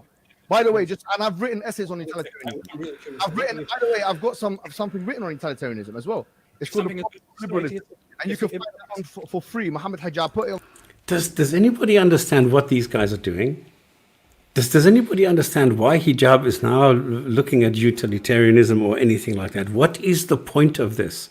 Just because he's read something about somebody somewhere, and we can't check this here, and now he's asking somebody else for something, and when he gets the answer, he now has to. This is really, really weird. I don't understand why he's doing back for a that. few moments. What is it? Hi, Rob. This is really, really, really funny. We're getting to a stage where AP asked a question. Whether an atheist can have moral standards, and they went from objective morality, which is totally stupid. And hijab doesn't understand that you can have neither an objective or subjective moral point of view. You can have a mix. You can have different opinions in different situations. He doesn't understand that. For him, it needs to be absolute. It's either the one or the other. And then he goes now and says, yeah, but Mills says this and Benson says this, and now he's going into, you know, this philosophy. He doesn't understand philosophy, but he loves talking about philosophy. And now he asks, and I'm actually surprised. He says, what is the definition? And then AP gave him the definition. He says, no, that's not the definition, nowhere near it. And this is where we are at the moment. So this is quite Did he actually answer the question though, which was, can an atheist be moral without God?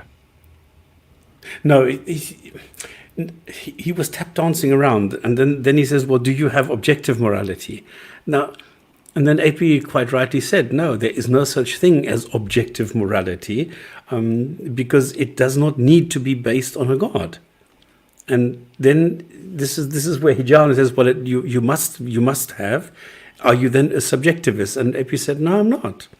Because for hijab, it's important that you are an ist. It needs to be either an ist in this or an ist in the other direction. He doesn't understand that there can be in-betweens. There can be not black and white, but it can be gray. He doesn't understand that. So they never finished this. And this is why then Hijab now went into this philosophy quiz where he's asking him, what is the definition? Who did this? Who did this? Da, da, da, da, da.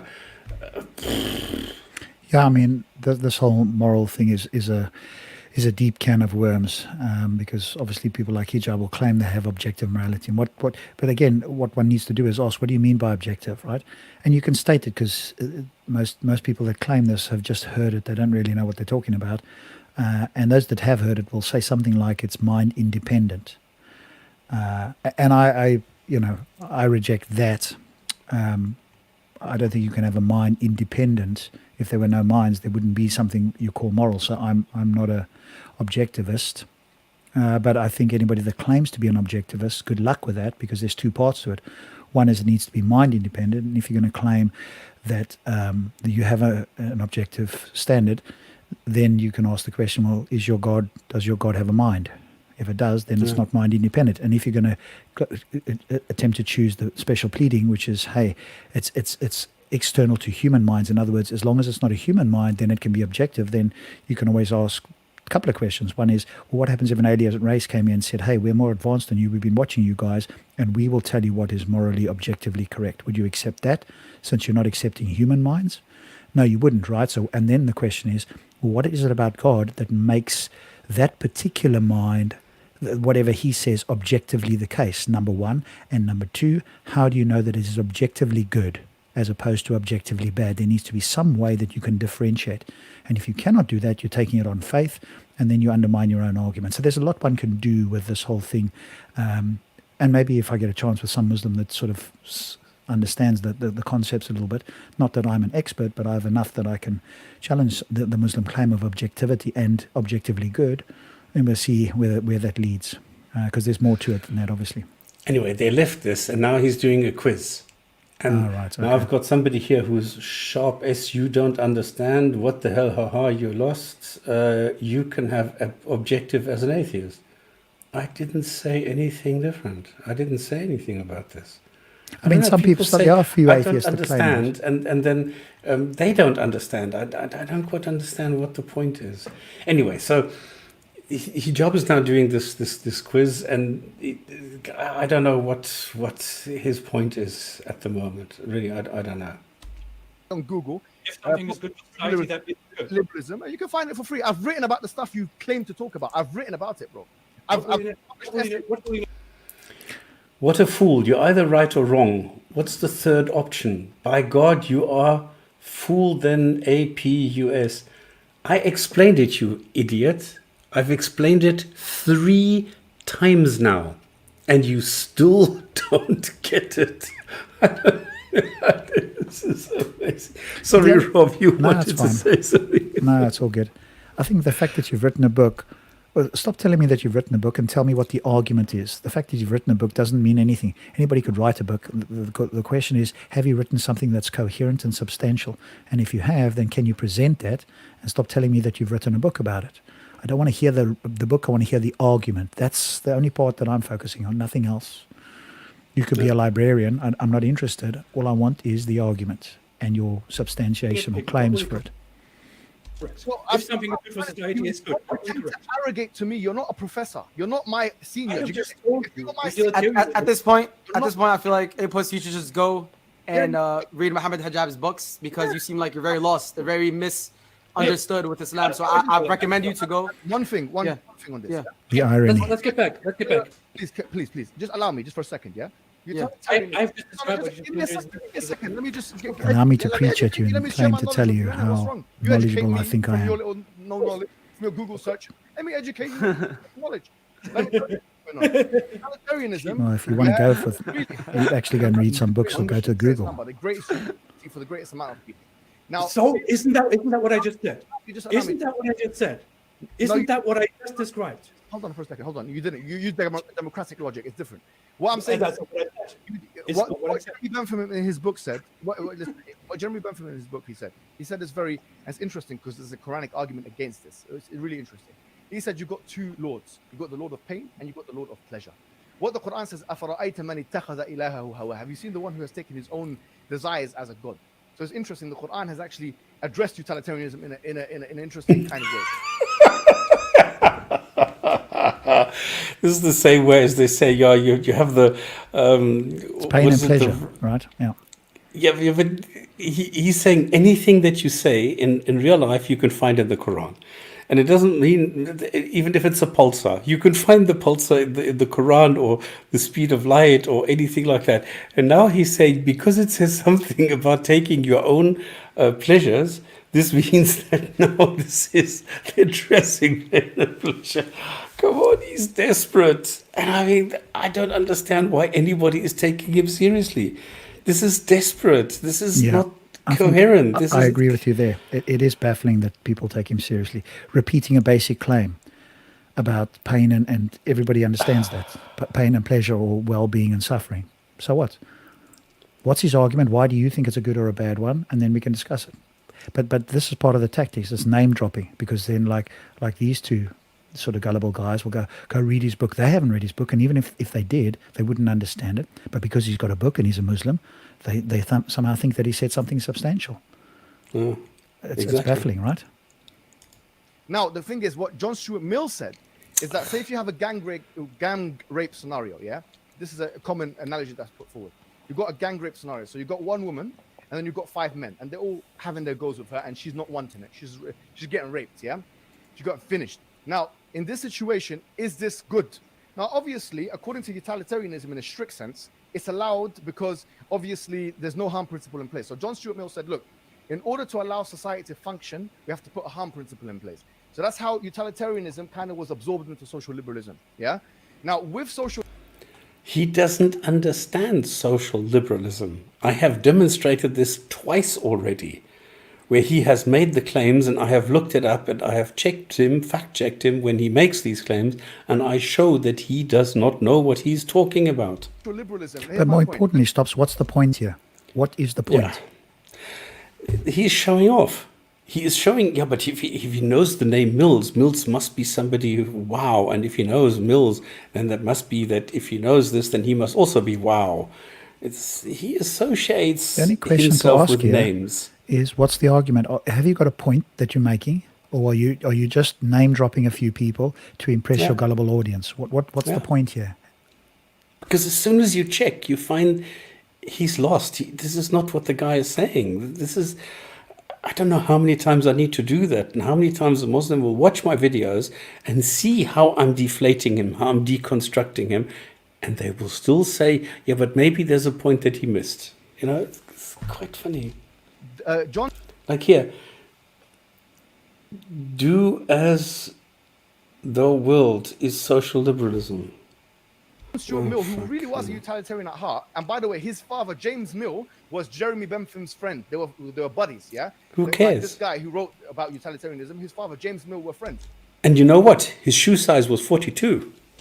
Now he wrote a book. Now in that book, he said on utilitarianism is the name of the book. On chapter 4, yeah, he talked about proving utilitarianism. Now he didn't name it like that. He named it a long thing, as Cosmic Skeptic told me in the debate. But anyway, he took like a long title. But it's candid in there. He talks about desirability. Yeah, that was actually a moment which he should remember. The way that he was insisting that the title of the chapter was X. And then Alex said, no, it's not, it's Y. He says, no, it's not, and I can show it, and I've got the book, and it's X, and wallahi, it's like this, and that's like that. And then Alex said, no, it's not. And then somebody in the audience looked it up and said, no, it's not, Hijab, sorry, you're wrong. Yeah, I remember that. Did he apologize? No, he did not. Did he ever say, oops? No, he never did. Why doesn't he learn? I mean, I think the rest of the video is just it sounds like it's preaching him, and there's no point to be made here. He's just trying to show what he thinks is like to impress his gullible audience, right? Yeah, it's towards the end now. In any It's way, just shape, or 3 form, try and minutes. say that utilitarianism is in any way an objective morality. This is the problem. What I'm saying is saying you can have objective morality through utilitarianism.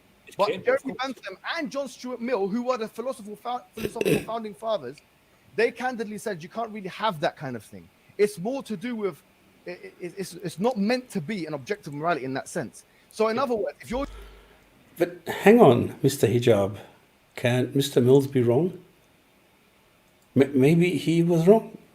Yeah, and there's Maybe philosophers. today's different. There's philosophers that have built on that. There are philosophers, certainly atheists as well, that want to claim objective morality. I've had a look at that, and I've been persuaded that that's not a strong argument. If what you mean by objective is mind independent, then I think that there's certain presuppositions that have to be employed, and they're not self-evident, or they're not knocked down at least. So I think that's very difficult. But the theist, or the Muslim in this case, hasn't got objective morality either. Appealing to God doesn't help you, and that's not too difficult to deconstruct either. I won't do it now, but if we had a Muslim, then I could run through the whole thing, and we'd see that it wouldn't help them. Yeah.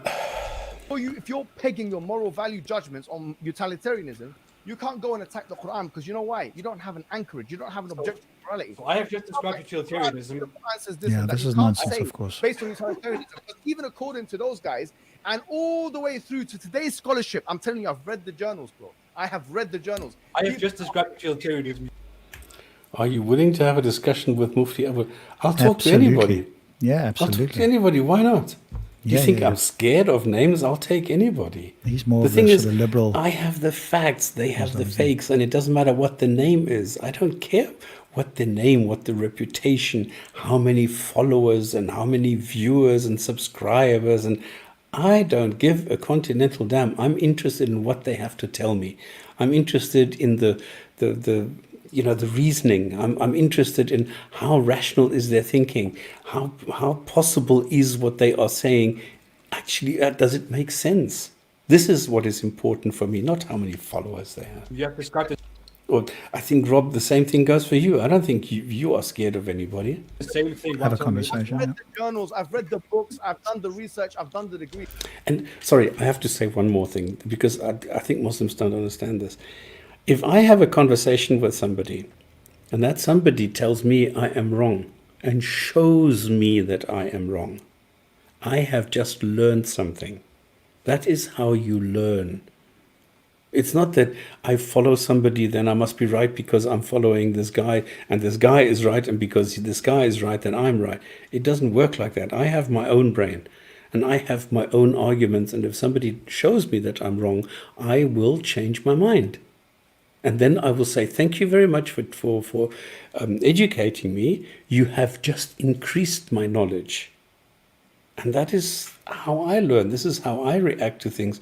There's a lot of things where I have been wrong. Rob, even between Rob and myself, we have conversations where he has updated me on things where I've said, let me think about that. And I came back, I said, actually, yes, you're right. So what is wrong with that? There's nothing wrong with that. It's just that you have the same way as if I don't know something, I will say I do not know, or I'm much better. You see, this is something that I've learned from Rob. It's much better to say I'm still undecided on this. And there you go. So there's nothing wrong with that. And I don't understand why Muslims can't handle that. If somebody says, well, I haven't decided, I don't know, I don't have this, there's nothing wrong with that. Please, don't arrogate to me, yeah? Dear Muslims, please listen to this honestly. We have said the thing. It's not an argument that utilitarian, liberal, ethical scholars say. Look at the face of the two guys downstairs. I think they've realized something is going wrong. Ridwan does not look as though he's like impressed the way that he should be. I think they had a different scenario in mind. They thought they were going to trick Ridwan to come on this show, then get Hijab there to really own this guy and show him who's boss. Now they realize the opposite has happened. AP is not impressed, and he has matched everything that Hijab is saying and shown Hijab that he is actually wrong on a couple of things. And I think these two at the bottom now realize that. Look at the faces. That actually utilitarianism is an objective morality. It's not. They know. I really wonder if you would actually release the whole talk. Yeah, I really have doubts about it. Therefore, if you want to make a moral argument against Islam and say, well, Islam is against this, and therefore Islam is wrong, it's a false argument if you're basing it on utilitarian. If that's your seed bed, if that's your intellectual and epistemological seed bed, it's not going to work. So what I'm saying is that now. What does that have to do with epistemology? Yeah, well, I think Hijab is also unaware of what's called an internal and external critique. You can do an internal critique and you can say, okay, let's assume that this God is the case, and we presuppose that, you know, the Quran is true, and then we can critique him and say, okay, if you claim that this is an all-good God and he has objective standards, how do you know that it's objective? What is your criteria for objective? And how do you know whether what he commands is in fact good? And if you're going to try and go down the Christian route of appealing to his nature, well, that just pushes a step back. How do we know that his nature is good? And here's the question that, to me, I've never heard a good argument for or a substantial response. They have to be able to answer in such a way that I could not ask them the question or present the statement. Well, that's exactly what Satan would do, to trick you, because you don't know the difference. You've got to have some way to differentiate whether what this being is telling you is in fact good or not. And if you're going to appeal to the being's nature, A, that's circular, but B, that undermines your entire argument, because now you have no way to differentiate, because whatever the being says, you're taking as good, and you've got no way to differentiate whether that's the case. Then it could be Satan pretending to be quote unquote good, and you would have no way to differentiate. So it's extremely problematic for people who want to claim objective morality with a God. Oh, look, Jordan M is here talking about bubbles, maybe sitting in the bath. Now, Jordan M, you challenged us to a debate. What happened to that? That was like half a year ago and you ran away. Are you coming here now to give us an appointment and a date and a time and I don't know, a topic maybe? Or are you going to run away again? Well, to be fair, I mean, I certainly invited him to have a conversation. I don't remember a debate topic, but I remember him saying he would discuss something with us, and that sort of fell through. So I'm quite happy to have a discussion. He's welcome to come on the Gin and Tonic Show. We'll give him plenty of time to talk. It was feminism, and he said he was going to bring an expert on this, how feminist the Quran is, and I said, yeah, let's go. And debate Mufti Abu Layth, please. Well, why don't you set it up? I mean, the funny thing is we are there every Friday, okay? We are available every Friday. We're online.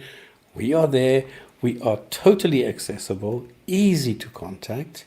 So anybody can get hold of us and set it up. Why is it that you need to challenge us?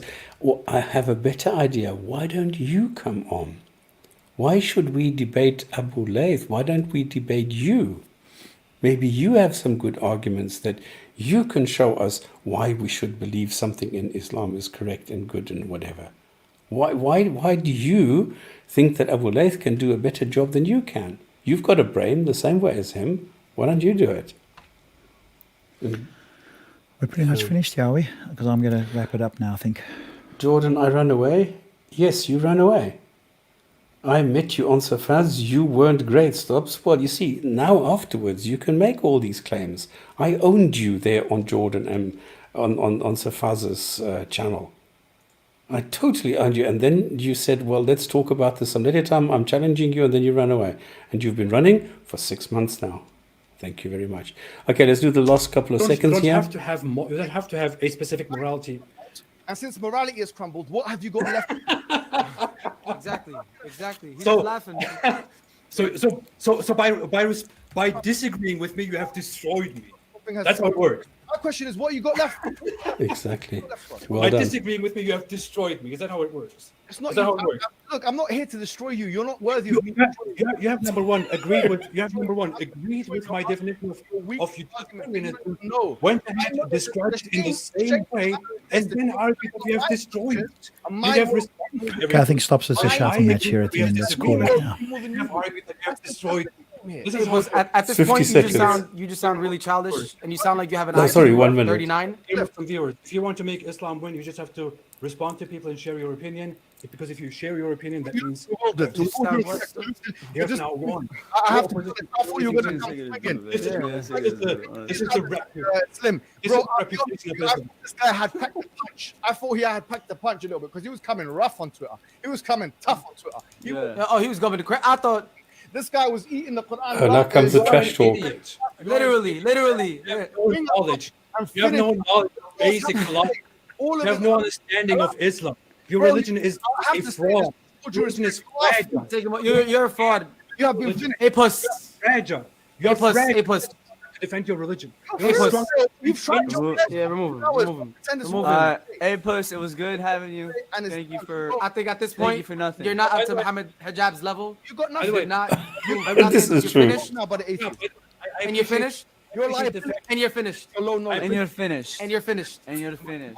May you go read the books of Mohammed Hijab and Your wife. seek guidance. Why do you care if I Peace and blessings. Anyway, who cares about your wife? Would you? She's care about Peace and blessings. You care about your wife, right? If people want to rape your wife, would you care about Peace that? and blessings. Peace and blessings. Shall I remove now? Rape Remove. your wife, would you Remove. care about Remove. that? your wife is a second Move him. Islam. All right, I think we've done a good enough job there, Stops. We've sort of deconstructed the whole thing where the claims were made. We've looked up the verses. We've shown people that they don't say what he says, etc. So I think I do want to thank you for coming on to part 2. Again, it was a last-minute spur at the moment. People did ask for it. We've gone through both of those now. I've got to get to bed now as well and take care of family and so forth. So I super appreciate you coming on at last moment. I hope people enjoyed it. You can always go watch it back. You can see the verses that Hijab quotes. We go and look at the verses. We read it out. We show that his claims about the verses are spurious, to say the least. So, and we've gone through the whole thing. You can go watch it back if that's of interest to you. We're always available. There's the gin and tonic. You can go onto our Discord server. You can have a chat there. We're available every Friday, so you're more than welcome to come on or send other people if you don't want to do it yourself. We're happy to do that. So, because I'll only do this on my channel once in a while when I have time and when either my Stops or myself are available or we're in the mood or whatever. But we're always available, certainly on the show and sometimes on the Gin and Tonic Discord server as well. So on that note, thanks so much, Stops, for joining me. Thank you all for viewing, even for your comments, whether you like it or don't like it. We're always interested to see and hear what people have got to say, and maybe we'll do more. So if you guys are interested and want us to do other deconstruction videos or at least critique videos or whatever the case is, then let us know who it is, maybe a link to a video, and we'll have a look and see what we can do. So Stops, thank you again. Thank you to all the viewers, and I'm sure we'll speak again Thanks, and Rob. meet again Thanks for at some making point. this available. No problem, man. And Good thank you to idea. everybody. I like it. Good night, and I'm sure we'll speak again at some point. Cheerio, bye.